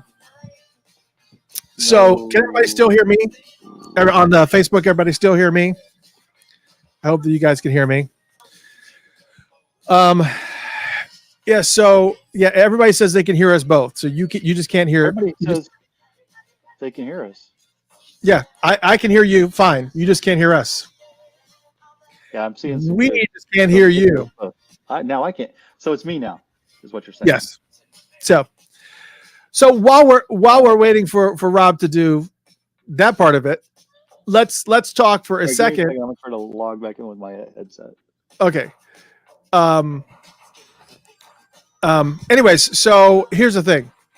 Let's talk about. I see your while I'm gone. Okay. I see Sister coming up quite a bit. So now all of a sudden I can hear Darling Nikki. Is anybody else here? Is anybody else hearing Darling Nikki now? Is anybody else hearing Darling Nikki on the audio here? I don't know. So I don't know. I'm hearing Darling Nikki in my ear, and I don't know if you guys can hear that also, but I'm probably just hearing the radio station, and that's it. Anyways, I hear Sister being brought up. See, the second that Rob joins, all of a sudden the audio steps down, so it's kind of unusual. But Rob, you there? Yeah, I can hear you. Okay, I can hear you too. So, and I keep hearing Sister brought up occasionally. Now here's the thing about Sister. I agree with Sister, but go ahead. What's your thing? Well, we had talked about this before. Earlier today, we were talking about Sister and whether or not. Obviously, we know. There. Okay. Obviously, we know. Obviously, we know that Maisha's saying no Rob on radio. I didn't realize we were still doing radio. What? I didn't either. I thought I disconnected. Let me see. I don't see myself on radio, so I don't know how you're even hearing it on radio at all. I was just trying to see if I could make any levels bounce or something. With Sister, everybody was kind of freaked out about the fact that he's talking about having incest with his sister, and which I think raises the dirty level. I'm sorry, we're talking about taboo stuff now, so that brings it up. It is it's definitely. Cammy says yes, we were on the radio. All right. Cammy says yes, we're on the radio. So if we're on the radio, I guess we'll just talk over music and whatnot. And I don't know how we're on the radio. This doesn't make any sense to me. So you're hearing. So everybody's saying you guys are hearing music and us talking on the radio. You're hearing all this stuff on the radio. You guys are hearing everything. Is that what's happening on this? Both of us are on the radio. All right, we're on the radio. And our levels are good on the radio, and you can still hear music too. So oh my gosh, this is weird. So we're just kind of got a bunch of weird stuff. Well, I mean, because if everybody is able to hear, everybody's able to hear stuff, then let's go ahead and put the actual next song. Everybody Cammy says just me. No me, no music. Okay. So, anyways, we'll talk about. Ronlin thinks that Prince doesn't want us to talk about this. Yeah, it's just me on radio. All right, so let's switch back here. Hold on. I don't know why some of these things are still happening on the radio. I really, really don't. It doesn't make any sense. It doesn't. This whole process doesn't make any sense whatsoever. Yeah, this whole thing does not make any sense as far as what's coming through and what's doing what. It's insane. Hold on.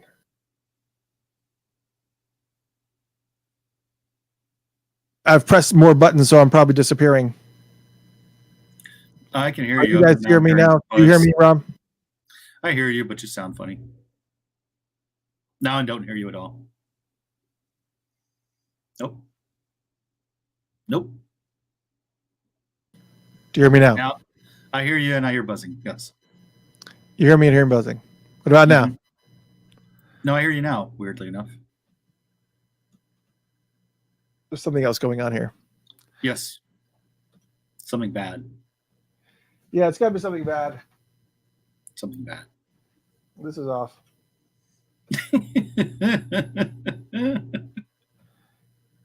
It's got a button that's wanting to stick. Can you hear me now?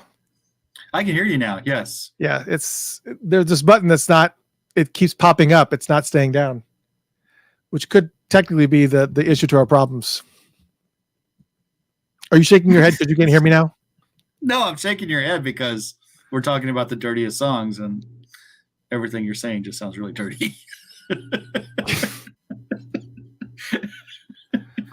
All right, let's change the mic to something else. Oh my God! It keeps popping up. Can't get the button. Can't find the button. I think I'm gonna change it to the microphone on the actual web camera, and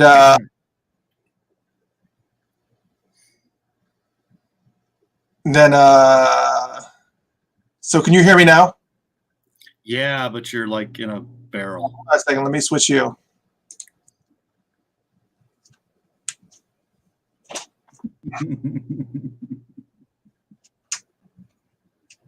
This sucks. This really sucks ass. Thanks. Hold on. Can you hear me? I can hear you. Yeah. Okay. Yeah, so I'm just going to take this off and just kind of go through the microphone on here because all right. Because now the radio station can do the radio station thing, and we can just kind of just do this on audio. Because I'm bailing on this. Is basically what I'm doing.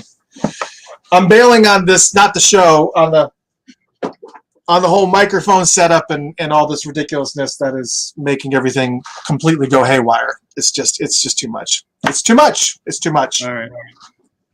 So we're going to do it from the speaker here, which is obviously going to affect the audio, but the music is on the radio. Music on the radios, that's what we're going on right now. So we are going to be talking about right now. Let's go back to Sister. Let's get back on track with Sister. I'm all right over this.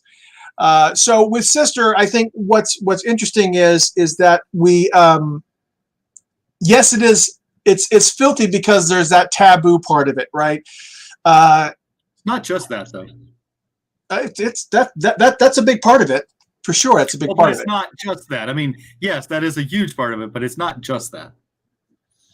Yeah, that's true. I mean, she don't wear no underwear. She only gets in her hair, and it's got a funny way of stopping the juice. Yeah. Yeah. Now, and we, everybody. I've always heard people ask, well, is he actually talking about an actual sister because they kind of want to, make the taboo kind of get real? Just so we're clear, his half sister Sharon is 16 years older than her. I can't believe you're going there. Agreed about Love Sexy. Yes, it's yeah. I didn't even think about Love Sexy at all, really. Oh yeah, that was on my list, man. Yeah, I guess so. I guess there's some pieces. There's some pieces in there that's pretty off the wall. Yep. All right. Well, so you had let's talk about so Sister falls on the list. So far on the list we have Erotic City. That one qualifies, right? Correct. Let's pretend we're married. Sure. Let's pretend we're married qualifies. Yep. Sister qualifies. Let's talk about we already said that the ones that do not qualify. P control does not qualify because P control is not about something filthy. It's just it's a little bit shocking. The language is shocking, but it's not really a dirty song. It's not. This is not a dirty song. So I can't handle your business. That's all. This is not a dirty song. So let's talk about let's talk about Love Sexy. Go ahead and talk about Love Sexy. Love Sexy. It's all over the place. Well, everybody on the block say it's the best. But it Where's puts the his name lyric? on his thigh. Puts his name upon his thigh, makes him dance, makes him cry. When he touches it, race cars burn rubber in his pants. So then it goes. So it feels good every day. But then then we start making love with only words. I've got to intelligent behind, race cars burning rubber, and pretty lip. Pretty little whip, you got me dripping all over the floor. If I come back as a woman, I want a body like yours. I think you want to play house. I think you want me to beep inside of you. Yeah. You want me to suck around your living room. You want me to walk right down your halls. You want me to swivel in your love seat. Don't you, baby? So there's a lot of like innuendo in there. Yeah, there is a lot of innuendo for sure. Yeah, definitely a lot of innuendo in Love Sexy for sure. I think the thing that's always weird with Love Sexy for me. Can you hear Love Sexy playing? A little bit. Okay. Yeah, I didn't want to get too blown up on. Stomp your feet. Yeah. So, the thing about Love Sexy, and here's what's kind of interesting, it's funny about this song, is that weird part where it starts up, where he goes, girls first, and then it starts out with this girl, and then it ends up the voice changing thing that kind of goes into his voice, and you're just like, I was starting to feel sexy about it, now I just don't know how I feel.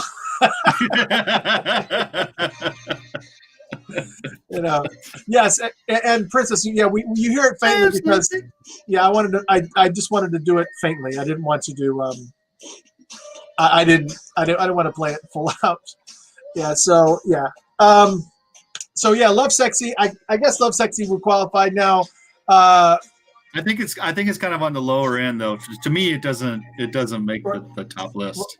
Ronlin's saying Love Sexy is more metaphysical. I agree with that 100%. Yeah, that's why to me it doesn't make the dirty list.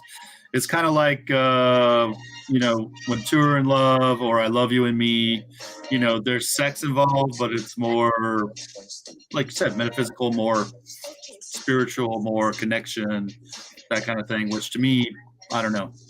Even when you say I love you and me, to me that's more. I don't know. It's not as dirty to me because it's about a connection. Yeah. So the other song that people kept bringing up, and I see a lot of different ones here. The other one that everybody keeps bringing up is "Irresistible Bitch." "Irresistible Bitch" is not really. While it's just talking about basically a girl that is a bitch.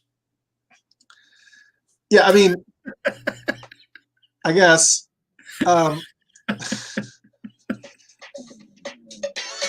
So "Irresistible Bitch" is kind of one of these songs where it is it's kind of one of these songs where she's kind of just talking about how fine this girl is. It's not really talking about how he wants her so badly, but it's not really that. It's not really that dirty. I mean, he does call her loose, and he says, "Why am I not the one who gets to take you home?" I think it's one of these songs that works and doesn't work at the same time as far as a dirty song is concerned. You certainly wouldn't want to play it when your kids are in the car, depending on their age. But on the same note, it's not like something where you're going, "Oh Lord, no, it was a different time back then, son." Yeah, it was irresistible pitches all over the place. It's a whole different thing. It's a whole different thing. So yeah, so I think it kind of qualifies. It does qualify a little bit for sure. And I don't know. I see. Here's one that I see coming up quite a bit, and that is a song. We're going to kind of bounce around a little bit here, and that is a song. That's a song, Sugar Walls. Now with Sugar Walls, it is once again one of those songs that is completely filled with innuendos. So you have, but there is some certain things that are not innuendos. Blood races to your private spot, lets me know there's a fire. You can't find passion when passion is hot. Temperatures rise inside my sugar walls. It is very much, without a shadow of a doubt. But there's not really a whole bunch dirty that's going on here. Obviously, we're talking about sugar walls. He's obviously talking. We know what she's talking about, but what? We know what she's talking about. But I think about her love. See. Yeah, so I think it's just, there's some things that, she kind of makes it sexy. Now, the interesting thing about Sugar Walls is, I don't think Sugar Walls qualifies for one of Prince's dirtiest songs. No. And one of the reasons why Sugar Walls intrigues me a lot is because of the fact that Sheena Easton wasn't really doing a whole bunch of this type of music before. For those who don't know, Sugar Walls was basically Sheena Easton flipped, like a B-side of Sheena Easton. Because for those that remember, Sheena Easton was doing a lot of pop over in Europe, and she was just really, really big. And then, of course, she had the big hit here in the States with Morning Train. My baby takes the morning train. And it was really boppy, and everybody was like, really loved her as like a bubblegum pop type of princess thing. And then all of a sudden, she was really dirty all of a sudden. And it was just all over. Well, she was talking about, yeah, well, taking care of him when he got home from that morning train. And Sheila makes a good point that when you're a kid, you don't know what Sheena Easton is talking about. You've probably got a thought of like Hansel and Gretel in your head or something. Oh, Sugar Walls, the house made of candy. Or whatever you're thinking. I don't know what you're thinking, but yeah. Maybe so it is. That might be. Melts in your mouth, not in your hand. Never mind.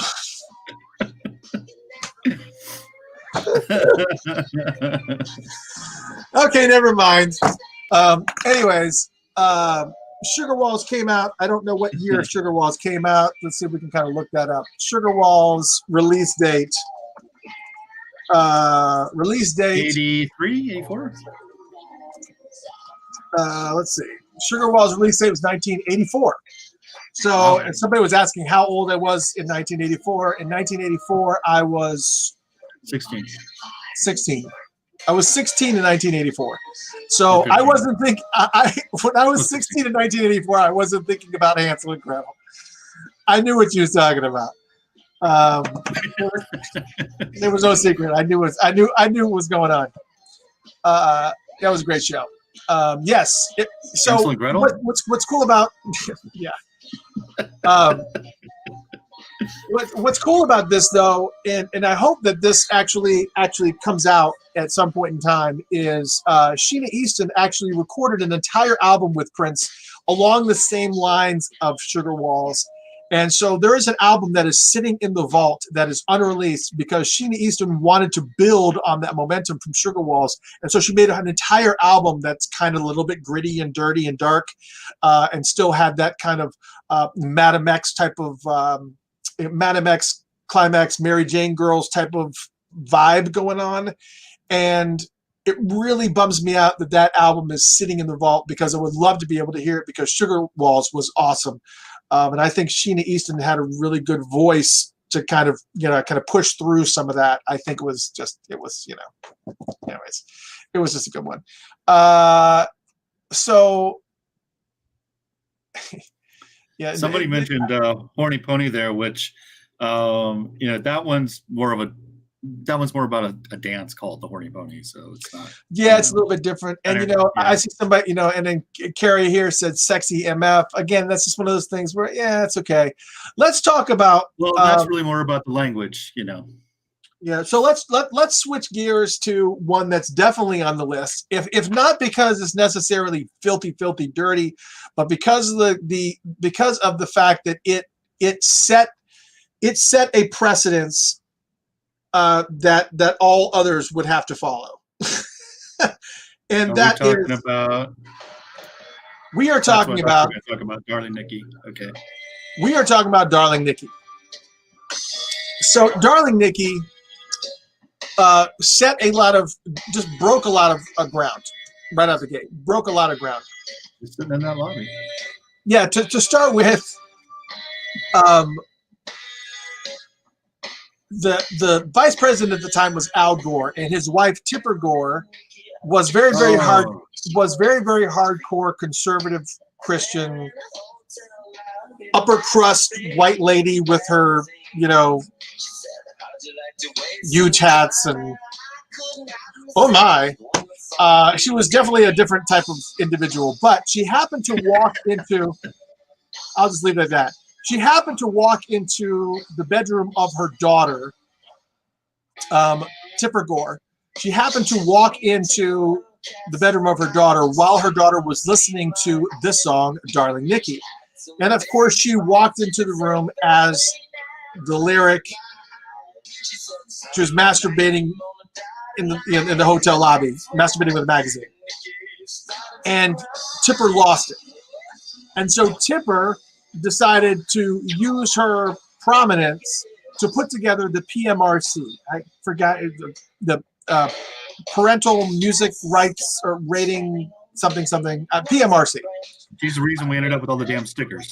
Right, and essentially what ended up happening was that because this was on the dirty list, Sugar Walls was on the dirty list, so was Darling Nikki. And there was like a bunch of other songs too, some random songs that were on the list.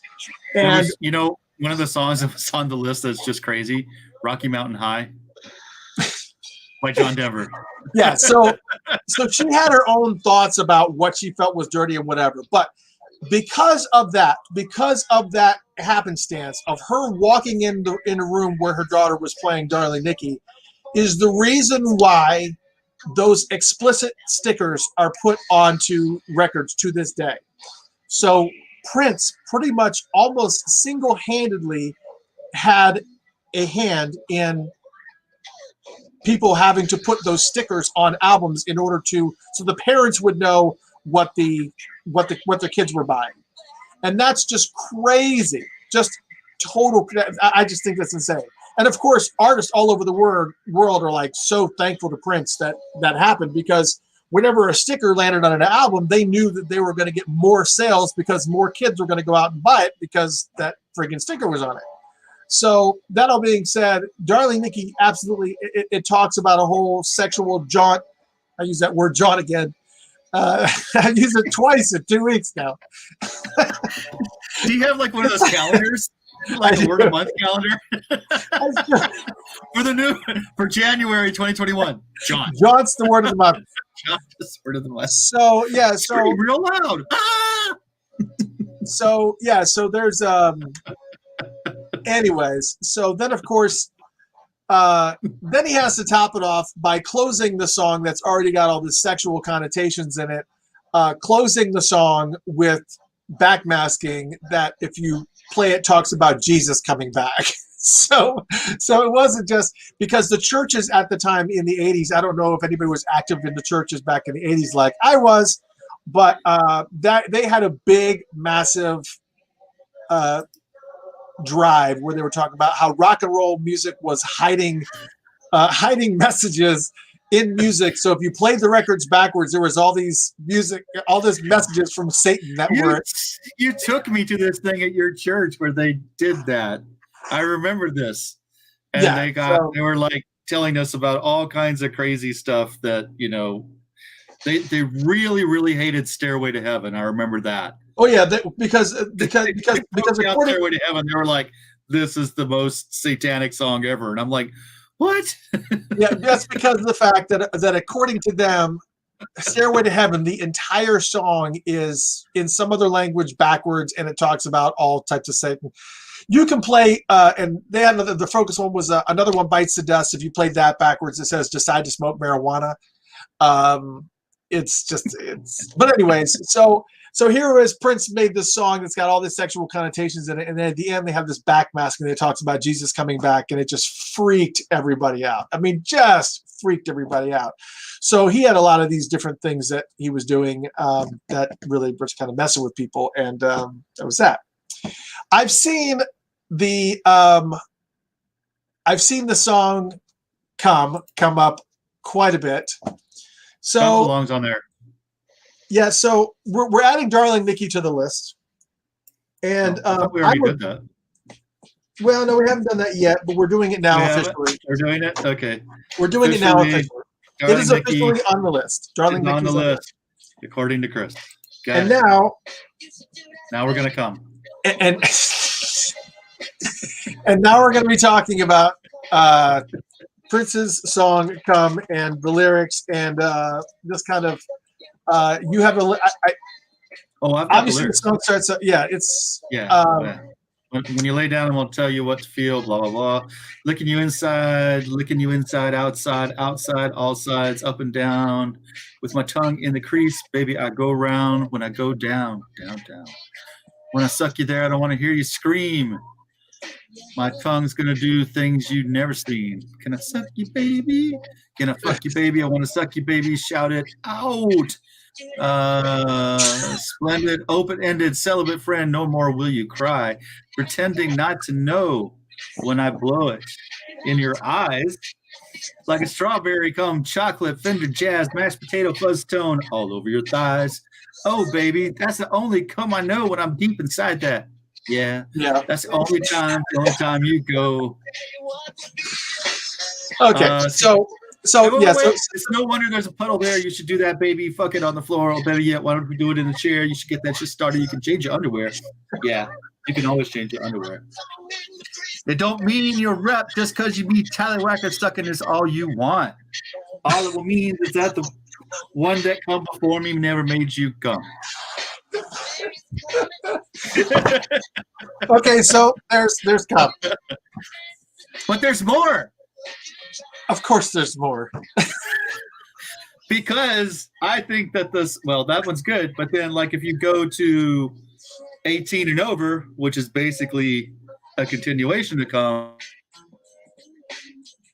Oh no, we lost him. He's frozen. You're frozen. Oh, you're back now. I'm not frozen. Well, you were I'm frozen. not frozen. Now you're not frozen. No. Okay. You were frozen. You were dabbing for a second. You were dabbing for a second, then you came back. Yeah. Okay, was I talking about the Bone Ranger?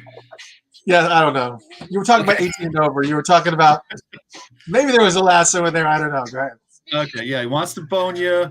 Want to smack it all night long. There's a couple of new. This is actually good because we get some advice here. There's a couple of new positions that I'd like to mention. Did you ever hear the one about the pinwheel? That's the one where I put your legs behind your head and real dirty like I'm going to spin you around and grab you by your waist and pump you till I hear my baby say, ow. Just like a Kemosabe Bone Ranger should. How you Silva, it's the Bone Ranger. I'll freak you to the marrow with a little something that I call the wheelbarrow. Walking up on your hands. Wait, hold on a second. You can't do it like that. You have to say, "Hi-yo, Silva, it's the Bone Ranger." Bone Ranger. You have to say it right. Say it right. Hi-yo, Silva, it's the Bone Ranger. Bone Ranger. If you're gonna do it right. To the marrow with a little. It's more fun to do it my way. Walking up on your hands while straddling your thighs. In goes the truth and out goes the lie. If the Johnny's sick, we'll have to take the trip to electricity. Electricity, plug it in if you dare, plug it in if you dare. The motherfucker's so fast it eats underwear. All right, so we went from come to 18 and over there. So which is obviously a very, very different song, obviously. A little bit.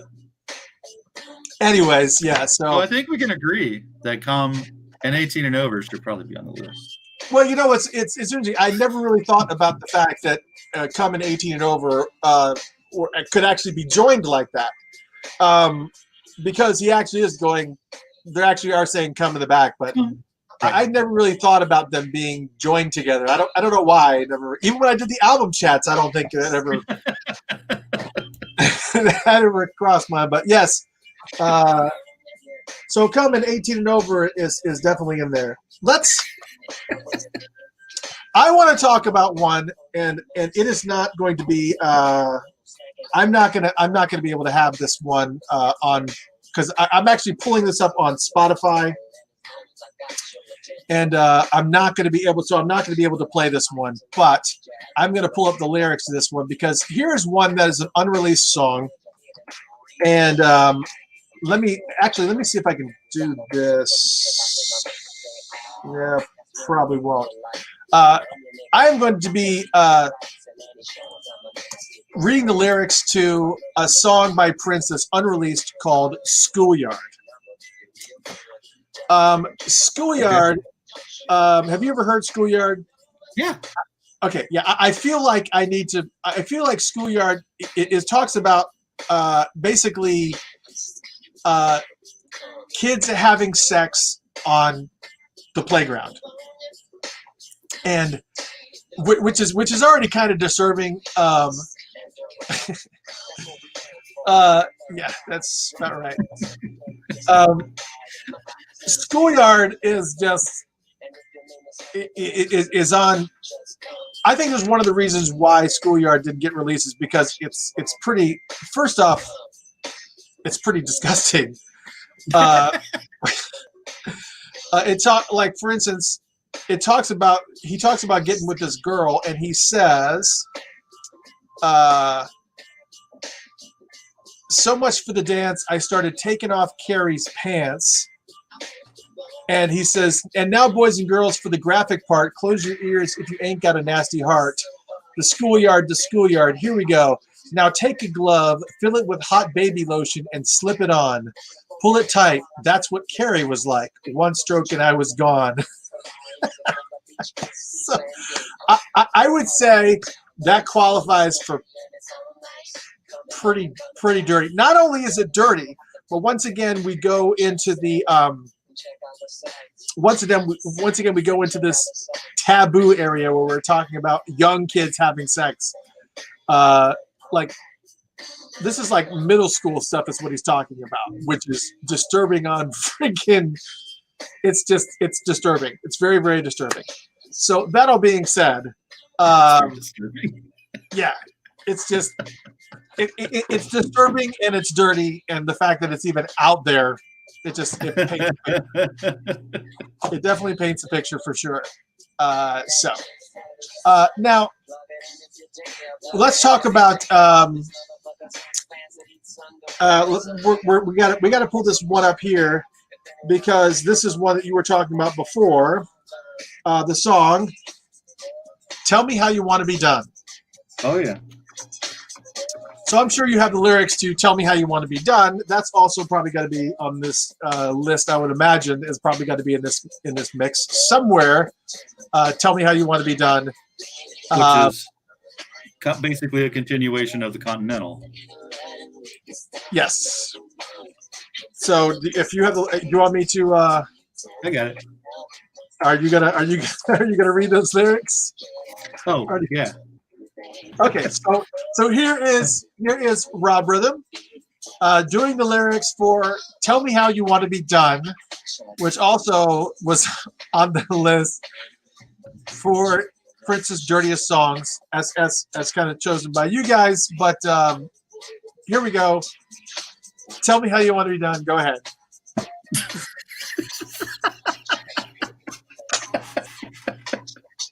Well, Chris. So just say the word. We can start from number one. Go the distance, baby. I'll lose myself inside you till you get all I got. Shall I write the alphabet, or shall I just write my name? You want to imagine. I want you to imagine you're making angels in the snow. Kiss 100 revolutions, nice and slow. Then I see you on the beat. Do a deaf striptease. Leave the Chanel around your neck. Now do something I've never seen before. Crawl over to me on your stomach. More, baby, more. Now put me down on top of you and grind really fast. And take both hands with all your might and squeeze my. Yeah. Roll me over till you're back on top. Then you want to kiss me till I make you stop. That's how I want to be done. There you go. All right. So there's that. There's that. So I like the idea about writing the alphabet and then just writing his name. Which actually brings us to another song on the list. Tell me how you want to be done. I would say that qualifies for the list. Well, I thought he was writing it with his tongue, but all right. Which brings us to a song that seems innocuous, but in reality is very much a it seems like it's a Sesame Street song, but really it's not. The song Alphabet Street. So Alphabet I don't have Street, this one, man. You're gonna have to do this one. I don't have this one. Okay, well, so Alphabet Street is basically. I'm gonna pull this up because a lot of people don't know this, and we talked about it because it came up. Oh. It actually came up in the album chat. What was Alphabet Street really about? And Alphabet Street is about oral sex. Oh, okay. Alphabet Street is about oral sex. And basically what Alphabet Street is that he's essentially going down. Yes, he's downtown, and he's basically doing the alphabet with his tongue, which is one of the reasons why. And tell me how you want to be done. That's the same thing that's going on over there. Which is why, if you listen really closely, you can hear her going through the alphabet. If you listen too close to the song.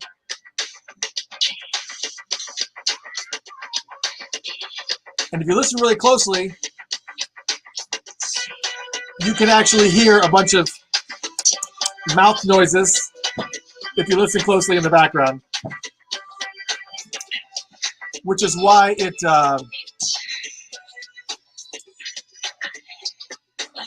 so yeah, it's one of those songs that definitely it fits into the mix. It definitely fits into the mix, and it wasn't but it's not one of those ones that's like horribly filthy, and you have to kind of read into it, and you have to kind of see, kind of get the angle to kind of understand that. I did see Scandalous Sex Suite come up in the mix. A lot of people mentioned Scandalous Sex Suite, and there's a lot of things that are going on with Scandalous Sex Suite as far as the collection of songs that there is. Obviously, the song Scandalous itself is actually a very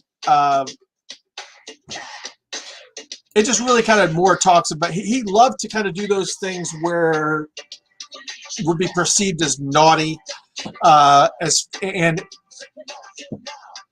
that's the reason why he was the naughty boy, right? Or the rude boy, whatever.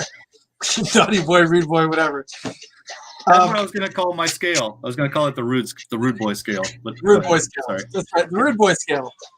So, there's also the story about the fact that during the recording of Scandalous and some of the recordings that were going on, Prince and Kim Basinger were actually in the studio, and they were doing things in the studio, and they recorded it.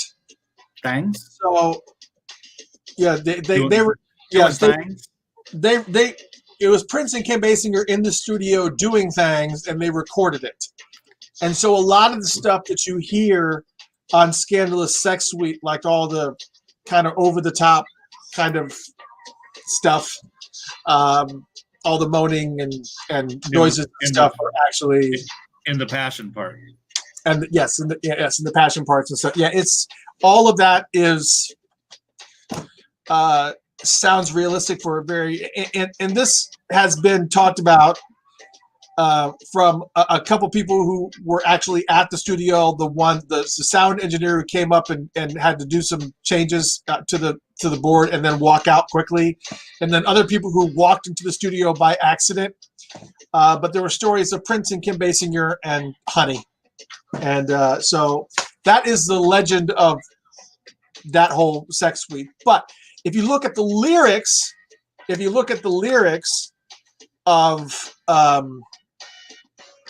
of any of those songs, they're not really like horribly filthy. There's some stuff in there, but nothing really over the top. I got to meet Kim Basinger one time, and that was fun. I was wondering if you were going to bring that up. Yeah, that was fun. Yeah, I mean, whenever, and of course, the first time you see her, that's the first thing I'm thinking. I was like, I know what she did in the studio. Actually, I didn't know that story until after I'd already met her.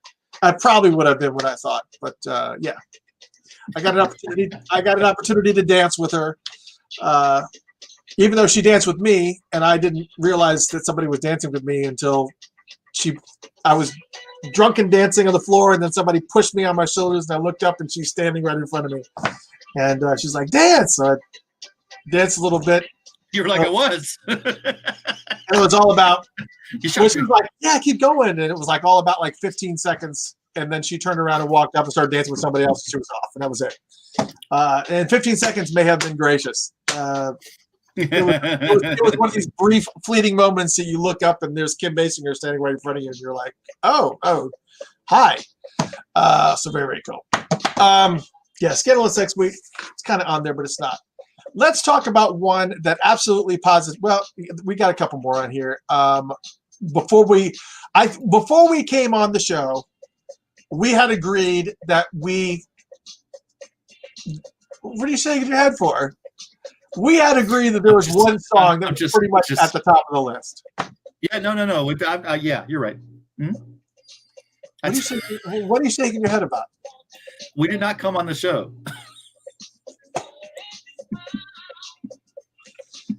I don't even know what this thing is playing right now. It's playing Grace Jones right now. What the is going on with Grace Jones? Wait, you really want to go all the way to that song? No, I don't want to go to that one. I want to go to the other R1 that's underneath. Tell me how you want to be done. We'll start there, and then we'll come back to the one that we both agreed was probably the filthiest song that he wrote, even though it's not one of his most well-known songs. A lot of people, Prince fans, know it, and it's if you pay attention to the lyrics, it's pretty graphic. It's pretty freaking graphic. It's pretty freaking graphic. But let's talk about what our song. I'm pulling it up here right now. Give it to the camera. Yeah, I know. Well, see, I've got a. Where the hell is it? Is it what we talked about? Yeah, but it's not. But it's not. Okay. It's not out. For some reason,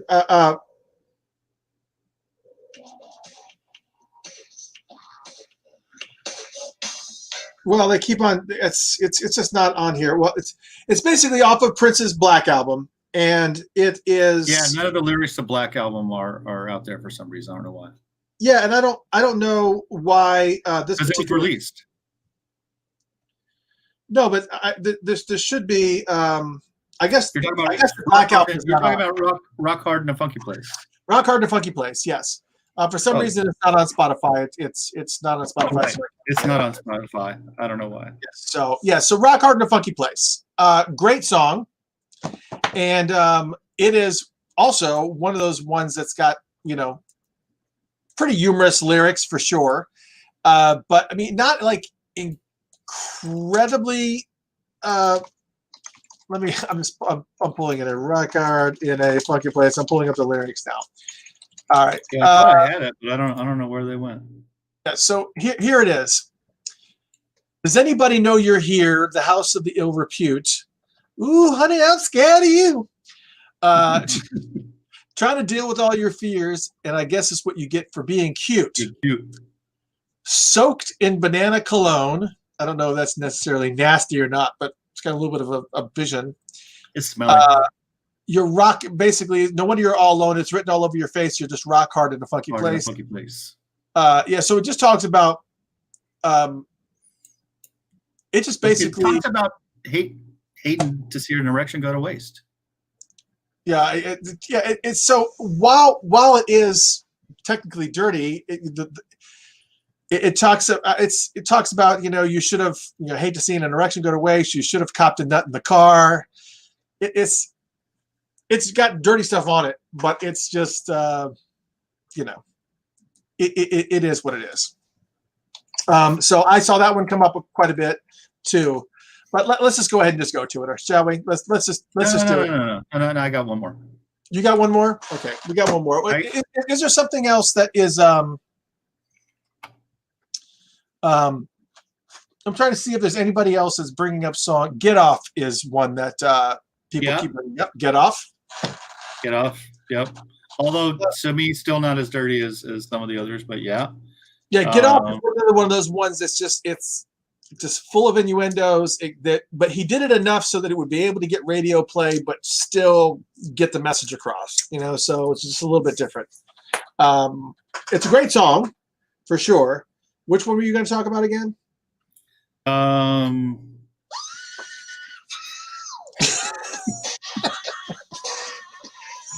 So we're gonna. I forgot now. So we didn't mention Nasty Girl. We did not mention Nasty Girl, but Nasty Girl, once again, another one of these songs that did just enough so that it could get it on the radio, but doesn't really, I don't know. All right. So what are you thinking? I don't know. There's some other songs. There's some songs that are sexy and nice to do your thing to. Like Love Machine. I Want to Melt with You. I Love You and Me. When Two Are in Love. But yeah, we can go to that song. This is a song I think that. Yeah, I don't know. I don't know who should read the lyrics to this one. Well, I do not. I can never get the rhythm of this song. But here's a song that you can tell the way I say it. I might be able to get the rhythm down. But here's the thing. So we were kind of going over the lyrics of these songs. There's a lot of songs that everybody talked about, and so many of them were so the obvious ones. But you guys put up here like the Sexy MF and Darling Nikki, and of course we talked a lot about some of the ones that were kind of a little bit more. We didn't talk about Head at all. We didn't talk. Why didn't we talk about head? I don't know why we didn't talk about head. Everybody needs some head. Hold on. Before we close, We do have to talk about head. but before we close with we don't want to get too carried away with we don't want to get too carried away with this last song. We can't get too carried away. away. That we're going to be talking about, which we think is this song that we're about to name. That we were about to name is the pinnacle of dirty songs, and it's not what you think. It's one of those songs. It's a great song. You have to listen to it to really kind of and know the lyrics. But let's talk about head. Let's talk about head. I like it. So with this particular song, love you too. But Jaden, you cannot be with this. I'm so sorry, dear. You gotta go. So this is another one of those songs where when I heard it, I found out what it meant. Well, did not know at the one time. of those songs that had a double entendre, right? Because you've got this. Because when we were talking on the phone earlier, we were talking about when Mark was on the show, Brown Mark. When Brown Mark was on the show, he was talking about how when they were opening up for the Rolling Stones, they had. I thought that was a different song. It is, but it is, but it's kind of got that same thing going on. I'll just sit back and listen. Yeah. Okay. So Brown Mark was saying, he was telling me that when they were opening up for the Rolling Stones, he said the reaction was horrendous. They were getting beaten up like crazy. It was just because they were booing him. Everybody wanted to see the Rolling Stones. They did not want to see Prince dancing around in his underwear. They just did not want to. They did not want to deal with it at all. And then all of a sudden, Prince turns to Brown Mark and says, "Play Jack You Off." And Brown Mark was like just stunned, because he was just like, first off, you don't say jack you off to a woman. And I think people are going to be thinking we're talking about gay things here, and I think it's going to go over really, really bad. And but Prince was like, "Play Jack You Off." So they played Jack, and he was right. It went over very poorly. he absolutely was right. Yeah, I'm seeing all these comments. Great, I'm like, damn, y'all. Yeah, like, you guys are getting like all over the map here. So yeah, this is Anyways, this is another one of those songs. That's very much like that. This, giving head necessarily isn't a song you would typically say to a woman. I guess it typically makes sense because it's your head on your. But I think it's been just used differently, and I think Jack You Off and Head kind of fits in that same type of mold. But obviously with Head, it talks about the fact that this girl was on her way to get married, and they ended up hitting it off. He was such a hunk. He was so full of spunk. Yes. So and now morning, noon, and night. Yep. Here we are. Yeah, so there's that. So I think he did come on her wedding gown, and that's yes. Does Head make it on that list? I would say it does. I think Head has to. And by the way, probably one of the funkiest songs ever written. Yeah, and I was trying to see. I am positive there's so many different songs that were absolutely friggin' well. Like you think about songs that seem obvious, like for instance, "Do Me Baby." "Do Me Baby" would be seems like it would be an obvious song because of the fact that it's very blatant and forward, but it's not really a filthy, dirty song. Which brings us to the one that we had agreed. Rob and I I right, like you were saying, it's like, you think that song would be something like Hide the Bone. You'd think that'd be like a really dirty song. It's not. It's just, yeah. It's just, It's got some lyrics and whatnot. yeah, but But not we really. went over some of the lyrics and some of the stuff that you guys had mentioned about being Prince's dirtiest song. And we feel that this is probably pretty graphic and is probably one of the most filthiest songs that he's ever done. But a lot of people don't know it, or if they do know it, it's not one of the top played hits for sure. It's not a hit. It's just one of these songs that's kind of Soft and Wet's another good example, Lawrence. That's a really good one. That's another one we kind of missed. It's one of these things that's kind of like a connotation, but no. The song that we are talking about that we kind of agreed across the board is Rip Hop Go the Zipper. So this song is just kind of all over the map. So if you pay attention to the lyric, a few flick of the pink plush and this brother tripper start down at the bass, then stop at the treble, circle the mid-range and up go me levels. But there's all types of different things, like with my tongue in the cheek of your gold underwear, I yank of the teeth and they off on the chair. And then there's other ones here. My girl, she lay me down and try my soul to take.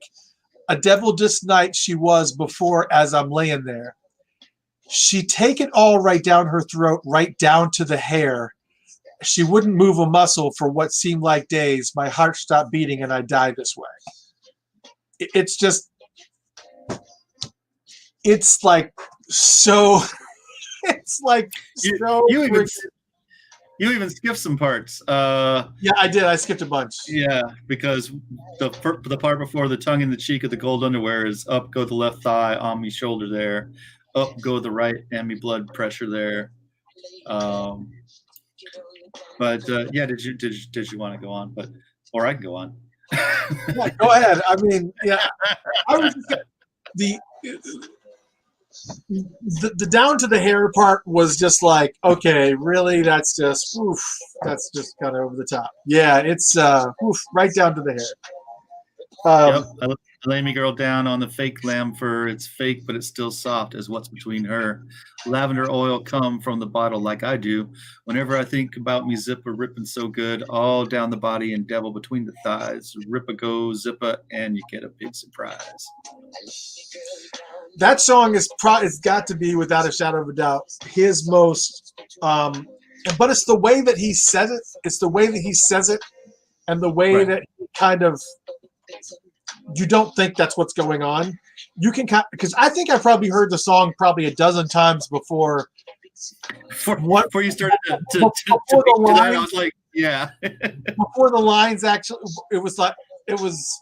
I don't remember which line it was, but there was like one of the lines kind of went in my ear, and I was like, "Wait, what did he just say?" And then I looked up the lyrics and I read the whole entire song, and I was like, "Oh my God, this whole song is just nothing but straight filth." It was it literally was straight up filth, like from top to bottom. I mean, he didn't. I mean, yeah, there were some things that were kind of like a little bit of, little tongue-in-cheek type of moment, but most of it is pretty much, it's filthy. It is a filthy freaking song, for sure. We didn't even get to the last part where when I finally come inside, I'm standing perfectly still. I can't take no more. Pump you, then I will. Just want to call your name, but I don't know what to say. Rip pop, go to zipper.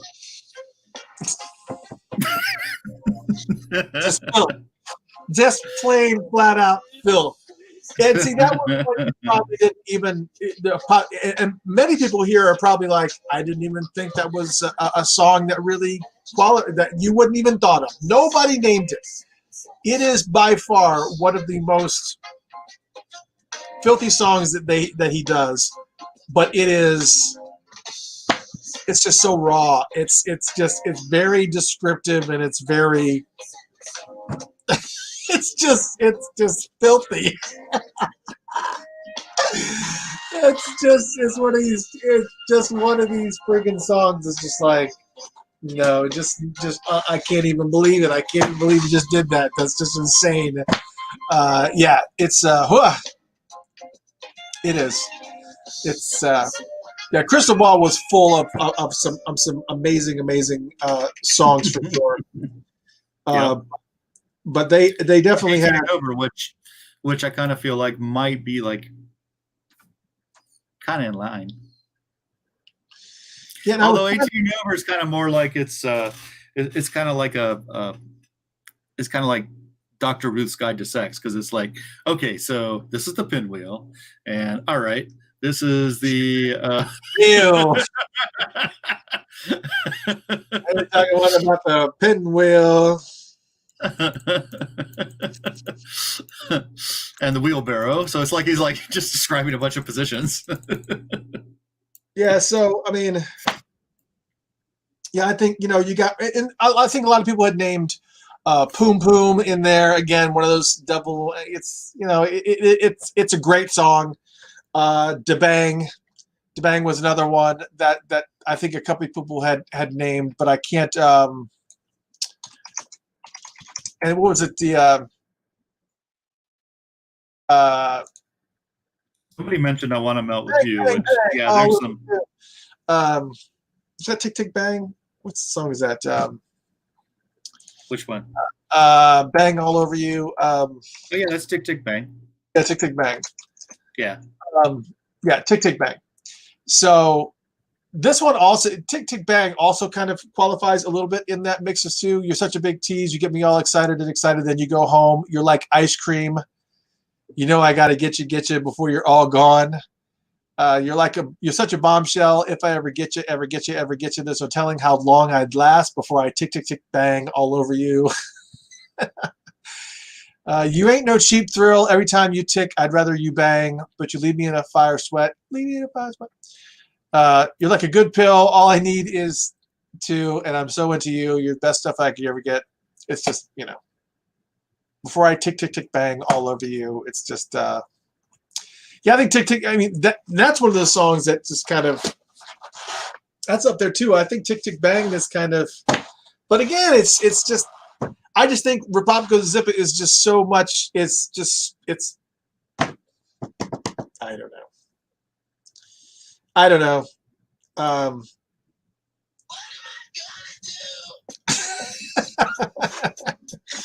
So I was trying to look to see if we obviously missed anything from his discography. There's songs. There's I Want to Melt with You. Somebody put that one up there, and there's some. Yep. There's some. Thinking about the quivery ocean, jumping all over your every motion. And then of course there's the part before it. Slow and slippery, groovy. If we bathe in each other's hips, in other words, get close enough to stick up. And then of course there's just the song Orgasm. Yeah. Which is just nothing but Prince playing guitar and Vanity, which he used a lot of. He actually used her moaning and groaning and screams in a lot of music. Actually, he used the sound clips from that song Orgasm at the beginning of Seven. That's such a great song too.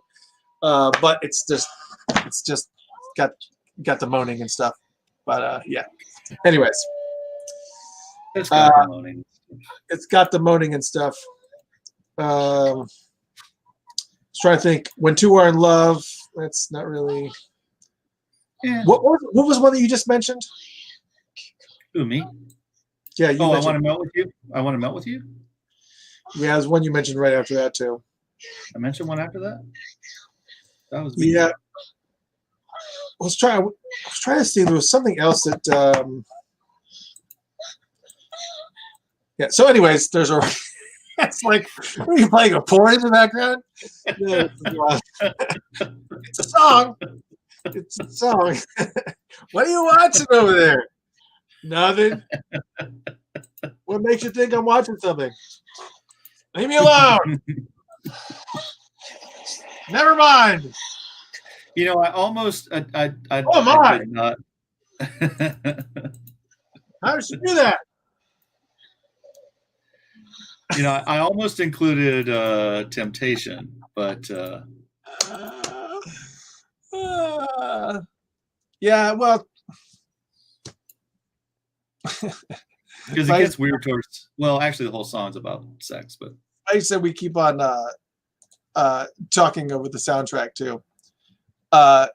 Yes, Laura says, you know, the guitar is the end from Private Joy. Yeah, those specific sound pieces were pulled from all different types of places. That whole moaning thing from Vanity was like used and like put together, and then of course he put Ocean Waves and did all this other, you know, talking and stuff over it. The guitar is from all that stuff from Private Joy, and you know, from that whole Dirty Mind era, and then it was just all over the map. It was such a I just loved how he was always take the different pieces. And we were just talking about Madhouse. I don't know. Oh yeah, is it 4? 7. 7. Yeah. No, that's not it. Yeah, I don't think Madhouse, the album is yeah. There's another band called Madhouse that's on here, but yeah, this Madhouse's 7 is how it starts off with Vanity moaning, and then it goes da da da da da da da da. Yeah, that's 7. That's great. Yeah, Tambourine is another one. Yeah. I This thought about putting Tambourine on there. Now, we had talked about too. So we had talked about all these ones. Now these ones that they just say certain things, like certain lines that are in songs that kind of can be that kind of maybe that like the most of the song is innocuous, and then of course then they say something. He has a line that's like, oh, why'd you have to say that? Like the song Shooby Doo. Where he says, spitting out the aftertaste of a boy who might not call again. It's just like, oh, that's kind of a gross thing to say. But what's funny about it is that it's the way he sings it. It's like so nonchalant, spitting out the aftertaste of a boy you might not call again. And it's just like, you know, it's just like, oh, I just kind of I'm not listening to what he's saying, but that was really gross. And of course, what's my name? The line, you never would have served me coffee if I had never served you cream, which is my ultimate favorite line. But he's got a lot of lines like that that are just kind of embedded in various songs where most of the song is not really anything really remotely sexual, but then there's something that gets thrown in there just to kind of make you stop and go, oh, why'd you say that? Yes, and we want to talk about some of the girl bands like G-Spot. G-Spot just came up with Lawrence. Where can you be? Yep. That's a good one. Obviously, the whole skit and everything that happened with Vibrator, but the Vibrator skit, the whole thing that yeah, it was on my list too. Body massager. I know what's going on here. Yeah, so he just liked to really just see how far he could push it, and it was very, very funny. Anyways. Underneath the Cream, that was one that was on my list too. Yep. And a lot of people think, oh, the song Cream is pretty dirty. It's like, no, it's not. It's not. It talks about something totally different. You think it is. You would think it is, but it's really not. If you actually pay attention to the lyrics, it's not. It's not. It's just not. Do you like my? I love this background. Do you like all my stuff that I have going on back here? You're done with this, aren't you? You can't do it anymore, can you? What? I'm dirty just getting song stuff. distracted by the lights. I'm distracted by shiny shit.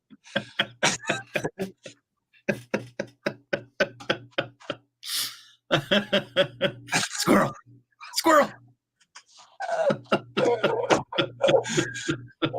Yeah, I've got the mirror ball going in the background. I can see Jesse Johnson right above here. He's like hiding behind the on-air sign. There's Jesse Johnson back there, and there's Chris on air, and of course I've got this light over here that changes colors. So every time it changes to red, it like grabs my attention. And then of course I've got the light down here, and this light is changing colors too. So like every single time it gets to there's like a color that like goes, what's that? It's like full of distraction. Oh my god. Anyways. Yeah, I get it. Yeah. So, all right. So we wrote down all the songs that we feel. How many we got here? 1, 2, 3, 4, 5, 6, 7, 8, 9, and there was oh yeah. So we kind of got the 10. Here were the top 10. The 10 dirtiest songs. We came up with 10. Not well. We went through a bunch of them, but we pinpointed them down to 10. To Wow. 10 dirty I didn't songs. think we were accomplishing anything. We were. 10 dirty songs right here. 10 dirty songs. Look, Mom, I got 10 dirty songs right here. So, Hey, Grandma. so if anybody wants to know what the 10 songs are, we have 10 of them right here. Why are you doing that, man? That looks weird. It was intentional. Was it? Like, wasted on you. All over you. No, I knew why you were doing it. I know you knew, but it wasn't. The visual wasn't there. I get it. So,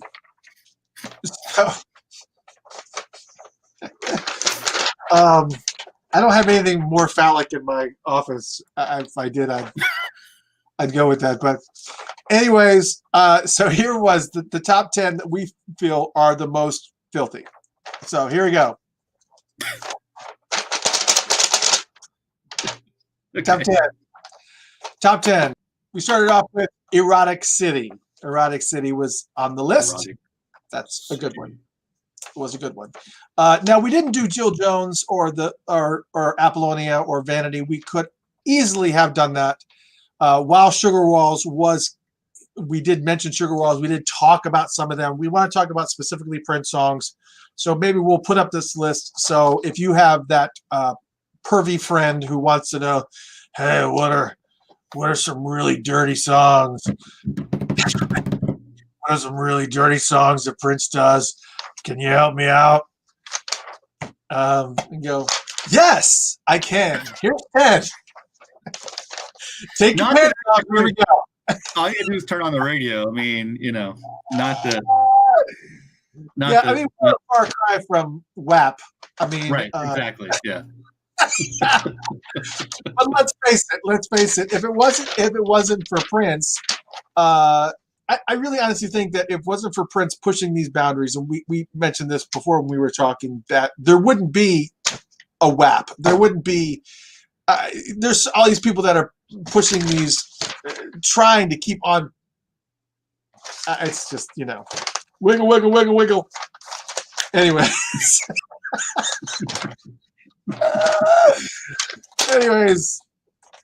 So thank you, Prince. Thank you for taking us down this road and making it so the world is a. It's like a bunch of teenagers giggling.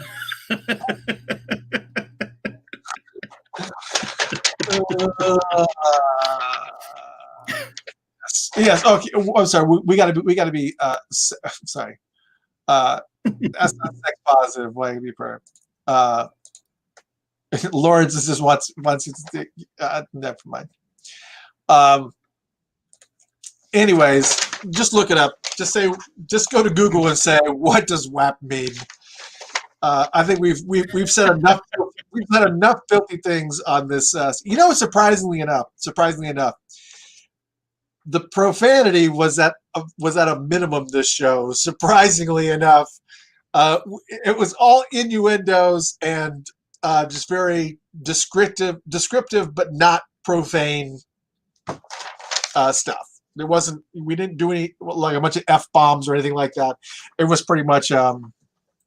I felt like I cursed a lot. I don't know about you. Wings and pizza. That's what happens. Wings and pizza. Yes, wings and pizza.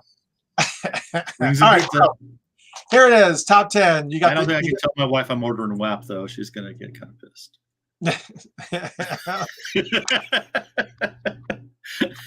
I told you to get off of Tinder. Okay, so here are the 10 that we have narrowed it down to. It was tough to go through the hundreds of songs that Prince has and narrow it down to these 10. It was. And just to be clear, I did not put Schoolyard on this list, even though it's really gross. I did not put that on there because it's not a release song, and you want your pervy friends to actually be able to hear these songs, and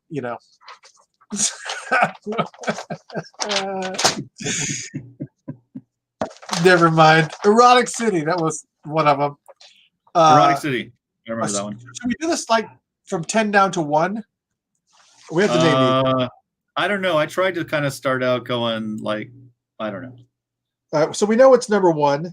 We were just all over the damn place. I don't think. And you kept saying we're just going to go all over the place. Yeah, so okay. This is 10. Here are the 10 songs in no particular order, but we're going to end with the one that we think is the filthiest. In no particular order for 9 of them, but there's one that sits firmly in position 1. which is not called the pinwheel.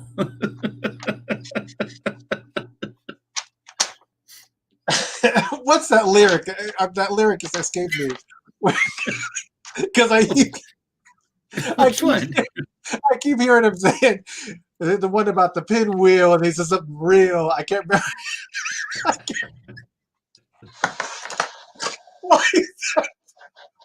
Why is that lyric? That lyric is escaping me. I don't know why. I keep hearing him say it in my head. Oh my God. All right.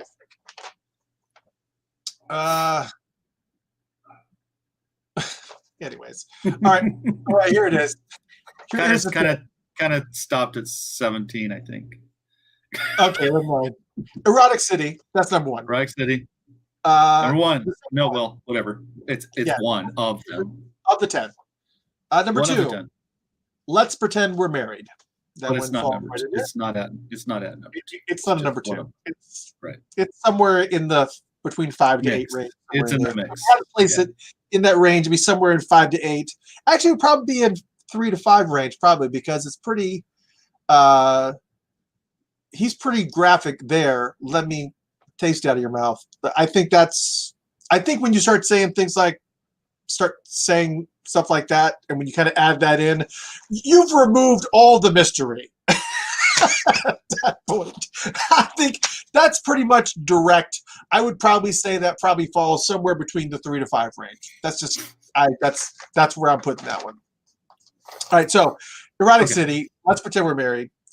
Sister, Sharon, I know you've been on the show before. I'm so sorry. You're 16 years older than he is.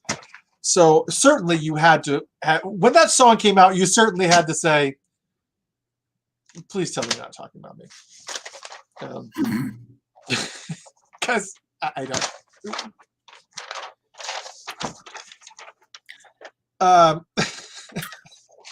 What am I on the list? Okay. Darling, that paper's loud. Darling Nikki. Darling Nikki was the next. Darling Nick was the next on the list. Yep, it's on there. the longest one, and Darling Nikki is the grandfather or grandmother, the grand poobah of, because this is the one that started the whole explicit sticker movement. Darling Nikki, that's the one. Those explicit stickers that you see on albums, those explicit lyric stickers that you see on albums now, is because of that song right there. That's the song that started it all. Right? What is going on with the business? It's just, I'm just telling you, it's brutal. Okay, all right, I get it. It's very loud. Yes, it is. Darling Nikki, the grand poobah. The grand poobah. Yes. Okay, good. Are we moving on? It's the standard. It's the standard. I think we need to take time. We need to stop and talk about Darling Nikki some more. And absorb the fact that that is the echelon. That's the echelon of that. That set the standard. Right. Correct. That's Maisha just said it. It is the standard. It's the standard, but it's not the filthiest or the dirtiest. It just it kind of set that bar, to which a bar that Prince would kick down several times moving forward. There you go. Put your legs behind your head and spin around real dirty like. Yes, that's it. Okay. Then there's the longest one on the list, which is the song Come. Great song, full of very direct and you yes. Come. Name says it all. Yes, you should. which led into 18 and over. Which that's right, 18 and over. That's kind of, and those two songs just married together, just joined together in perfect just whatever. Tell me close enough to stick, right? Yeah. Tell me how you want to be done. That's the next one. Tell me how you want to be done. And now we have only 3 left. Jack You Off, which was one that we surprisingly was on the list. Jack You Off. Head, and for the same on the same. What did I say that loud? It was really loud. That was some loud. And then the winner, the cherry on the top of the whole sundae, the filthiest and most, even though when you listen to the song, it doesn't seem that way, but if you actually sit down and read the lyrics while this song is playing, you're going to feel some sort of way because it's very descriptive. It's Repopko the Zippa. That absolutely is the top most filthiest song. And what I like most about this song is that not only is it the filthiest and dirtiest one, but nobody named it when we were doing the votes on Facebook. Nobody named this song. And I think it's because of the very reason that you and I just talked about, is because most people, when they listened to Crystal Ball and you're just kind of listening to it in like, maybe it's playing in the background or something, you're just kind of like, oh, this is a kind of nice little reggae beat kind of going on. You're just kind of it's kind of one of those songs that just kind of, I was going to say comes and goes, but it was no escape. But then all of a sudden you start listening to the lyrics and you are like, oh my, that song is very, very, very dirty. Yes. So yeah, it's a very, very, very dirty song. And it absolutely is. There are other songs that many people have named. We missed Sexuality again, but it's to me it wasn't. Yeah, I didn't get as much. Not really. Yeah, we're just talking about songs that just make you Sexuality was more like hide the bone. Did you say what? It just makes you feel some sort of way. That's what the song. That's what this is about. I love that. I don't know. There are other songs. If we're talking about how it makes you feel, I mean, there's other songs that I think Oh like, yeah, but I'm talking about we didn't even talk about When I Lay My Hands on You. I mean that's a it's not necessarily dirty, but it's definitely sexy, and yes, it's a good song for those times. Yeah, I think there's a lot of the songs that are like that, where a lot of the songs are really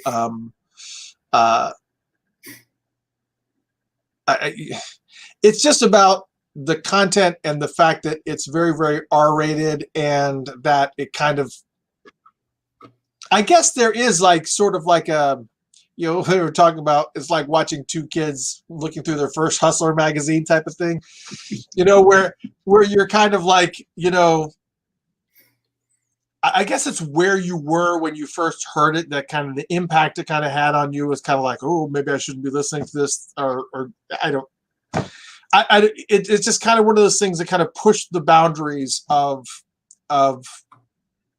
sex and the way it was being described, and it's not like some of the stuff is not so out front, and then other things are just really descriptive, like the down to the hair thing.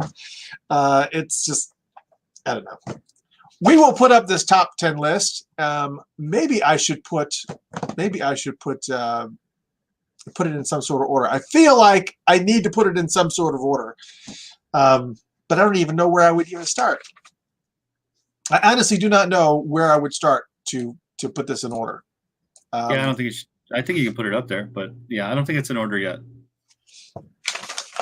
I think it should be in order. And you're just going to make the decision? It's going to be up to you? I just think it will be a mess if it wasn't. I just think you just have to just kind of go with what I think.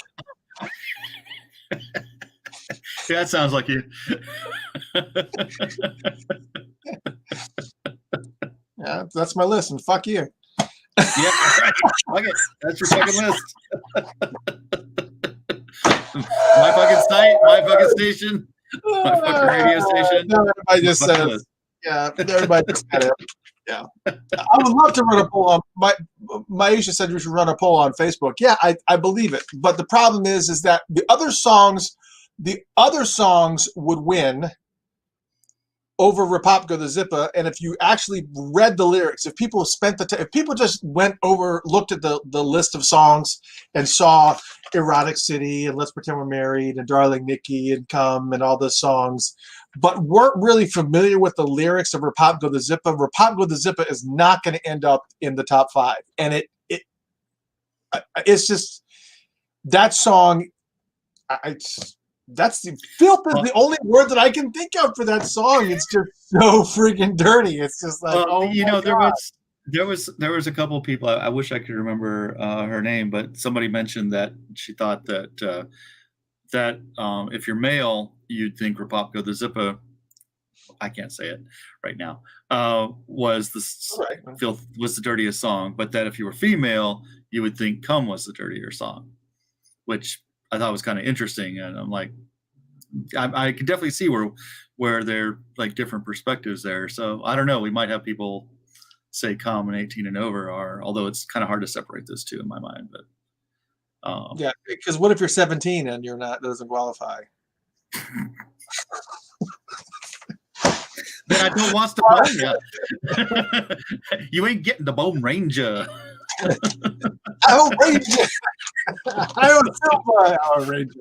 I don't feel by Ranger. Oh, that's a good idea about posting the links to the lyrics. Can you do that like without getting in trouble? Yeah. Okay. All right. Yeah. We don't say anyways.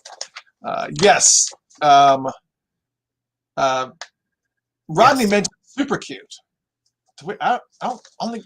Yeah, there's a part in it where it's. I almost put this one in there too because it's wanting to on a dare.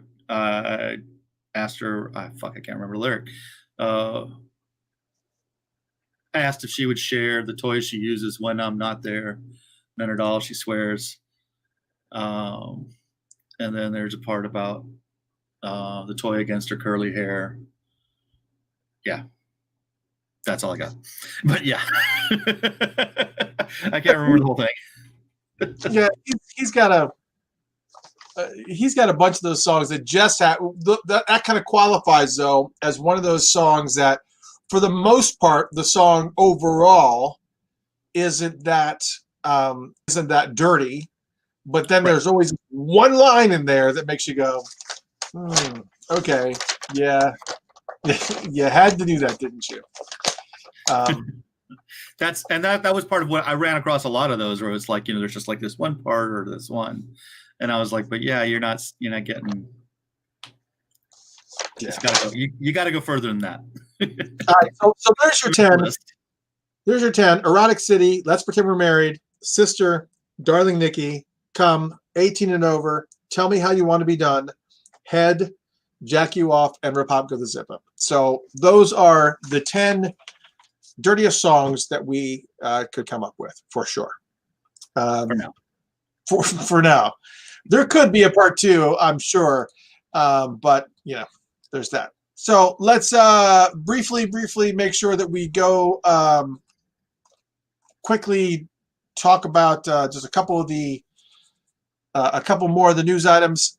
Again, to recap, before we got lost in audio friggin' hell, I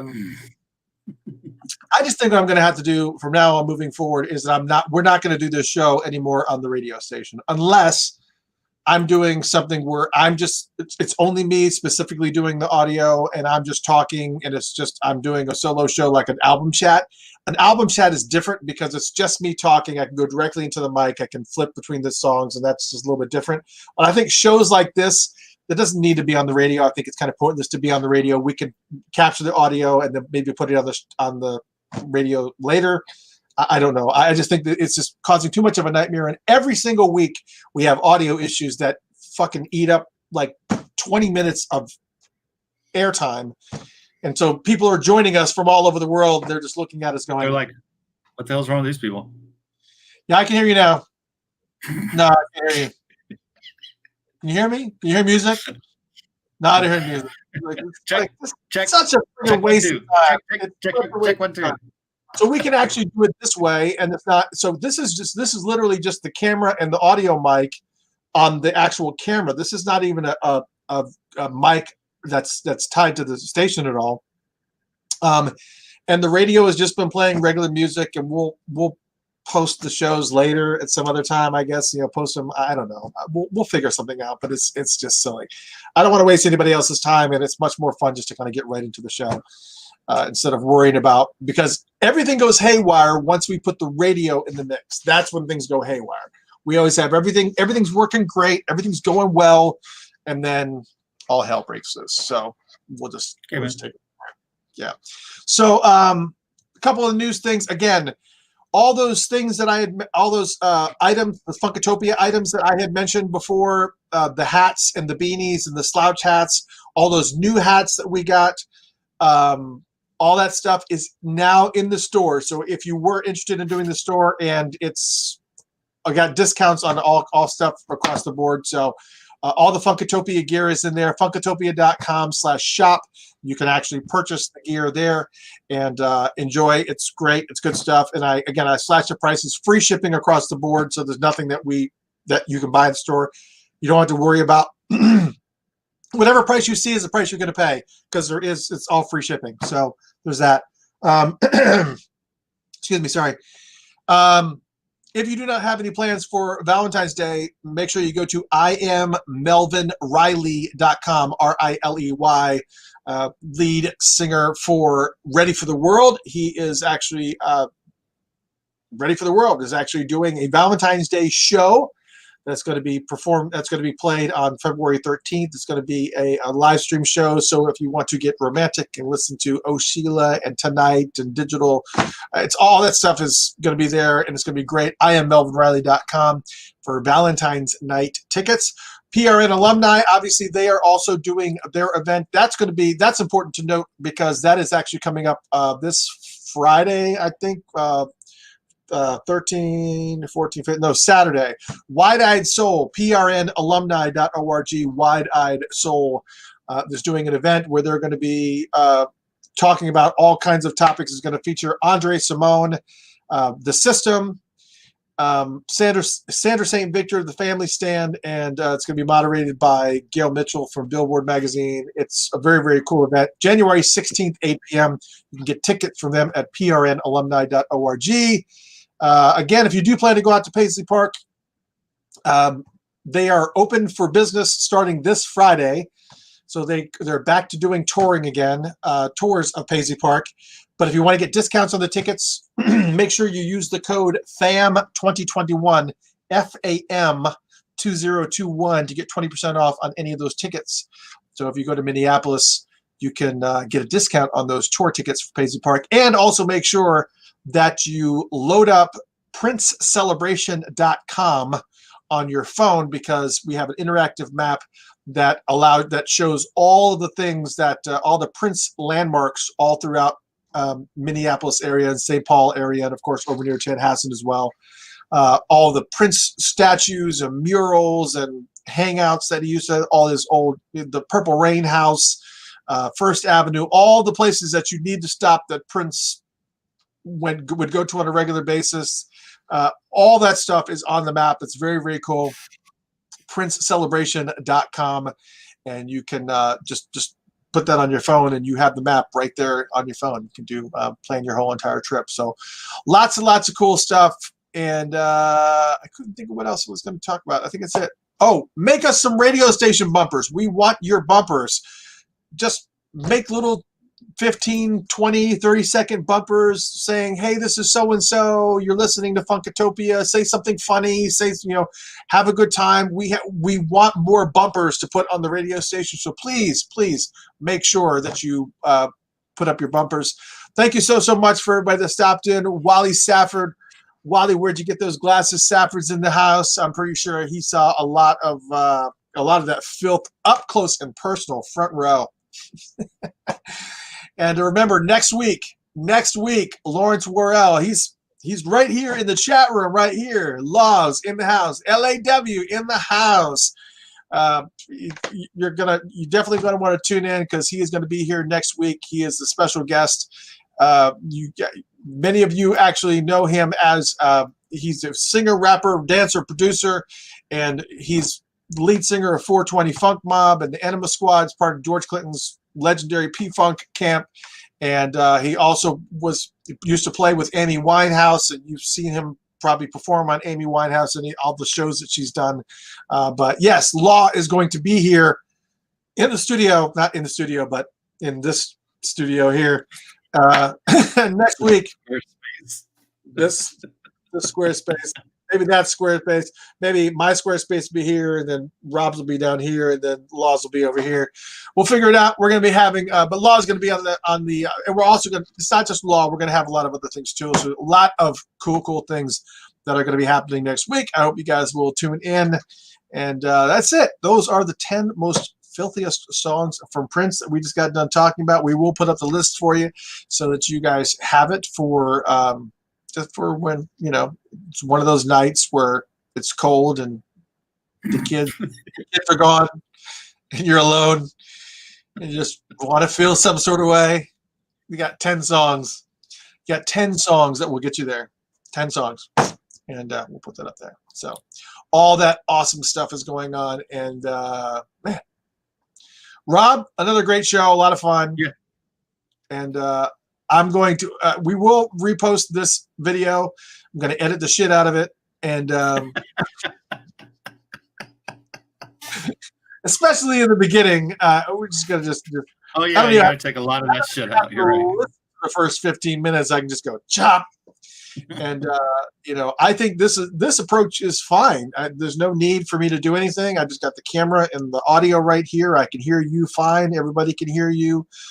If I need to play any music, I can, pull it up here, just play it a little bit in the background so that Facebook doesn't get mad. It's fun. It's all good. We've worked it out. But it would be nice to be able to do a show and not have to spend the first 10, 15 minutes of it just going through audio shit every single time. It seems like something changes every friggin' time. It's ridiculous. I don't understand. I don't understand why it has to change. Yeah. I couldn't live like that. Yeah. I feel bad about it, but we made it. It's all good. We did. We're here. We love you too. Sandra says, love you guys. Oh, the face mask. Somebody was asking about the face masks, like when you might get them in. Oh yeah, I'm waiting for it to I'm afraid to say the word come. I'm waiting for them to come. There's 30 of them that are coming. They're not that kind of mask. There's 30 of them that are coming. It's a daisy chain of masks. Dental dam masks. Yes.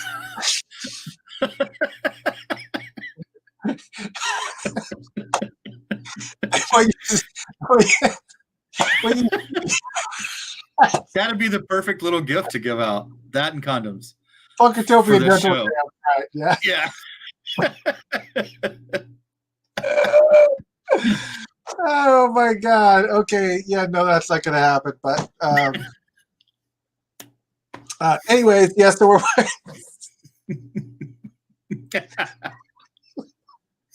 waiting for them to come in, and then once they do come in, then I have to. This is a little bit different because they can't be embroidered. They have to be screen printed. So I had to take them to somebody different.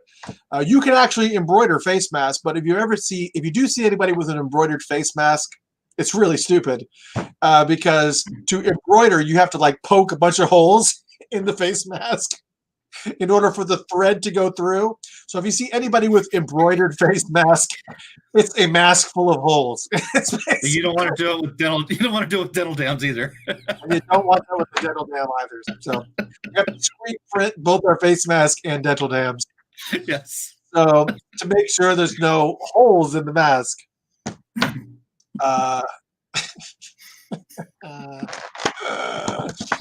Anyways, This will be cool, man. I'm excited about them. Yeah, it's gonna be fun. It's gonna be awesome. You got your Funkatopia hat. All the orders are out, so there's currently no orders that. So if you've ordered anything or won anything, all that stuff has been shipped. So it's if you're waiting on anything, please let me know what you're waiting on. I will send you the the tracking number. I guess you at least the postal services seems to be semi back to normal now. I don't know. Yeah. If you sent them out at the same time you sent mine out, then they should be getting them. Yeah. So, yes, it's been an amazing time. Thank you guys so much for participating in this whole conversation. You guys are nuts. And we will see you next Tuesday. Again, be sure that you join us. LAW is going to be in the house. Can't wait to ask him tons of questions. I'm sure he's got 1,000,001 stories. We're definitely going to get them for sure. Good night, everyone. Have a good time. Thank you for tuning into Funkatopia Live. Peace out, everyone. Good night. For sure. Good night.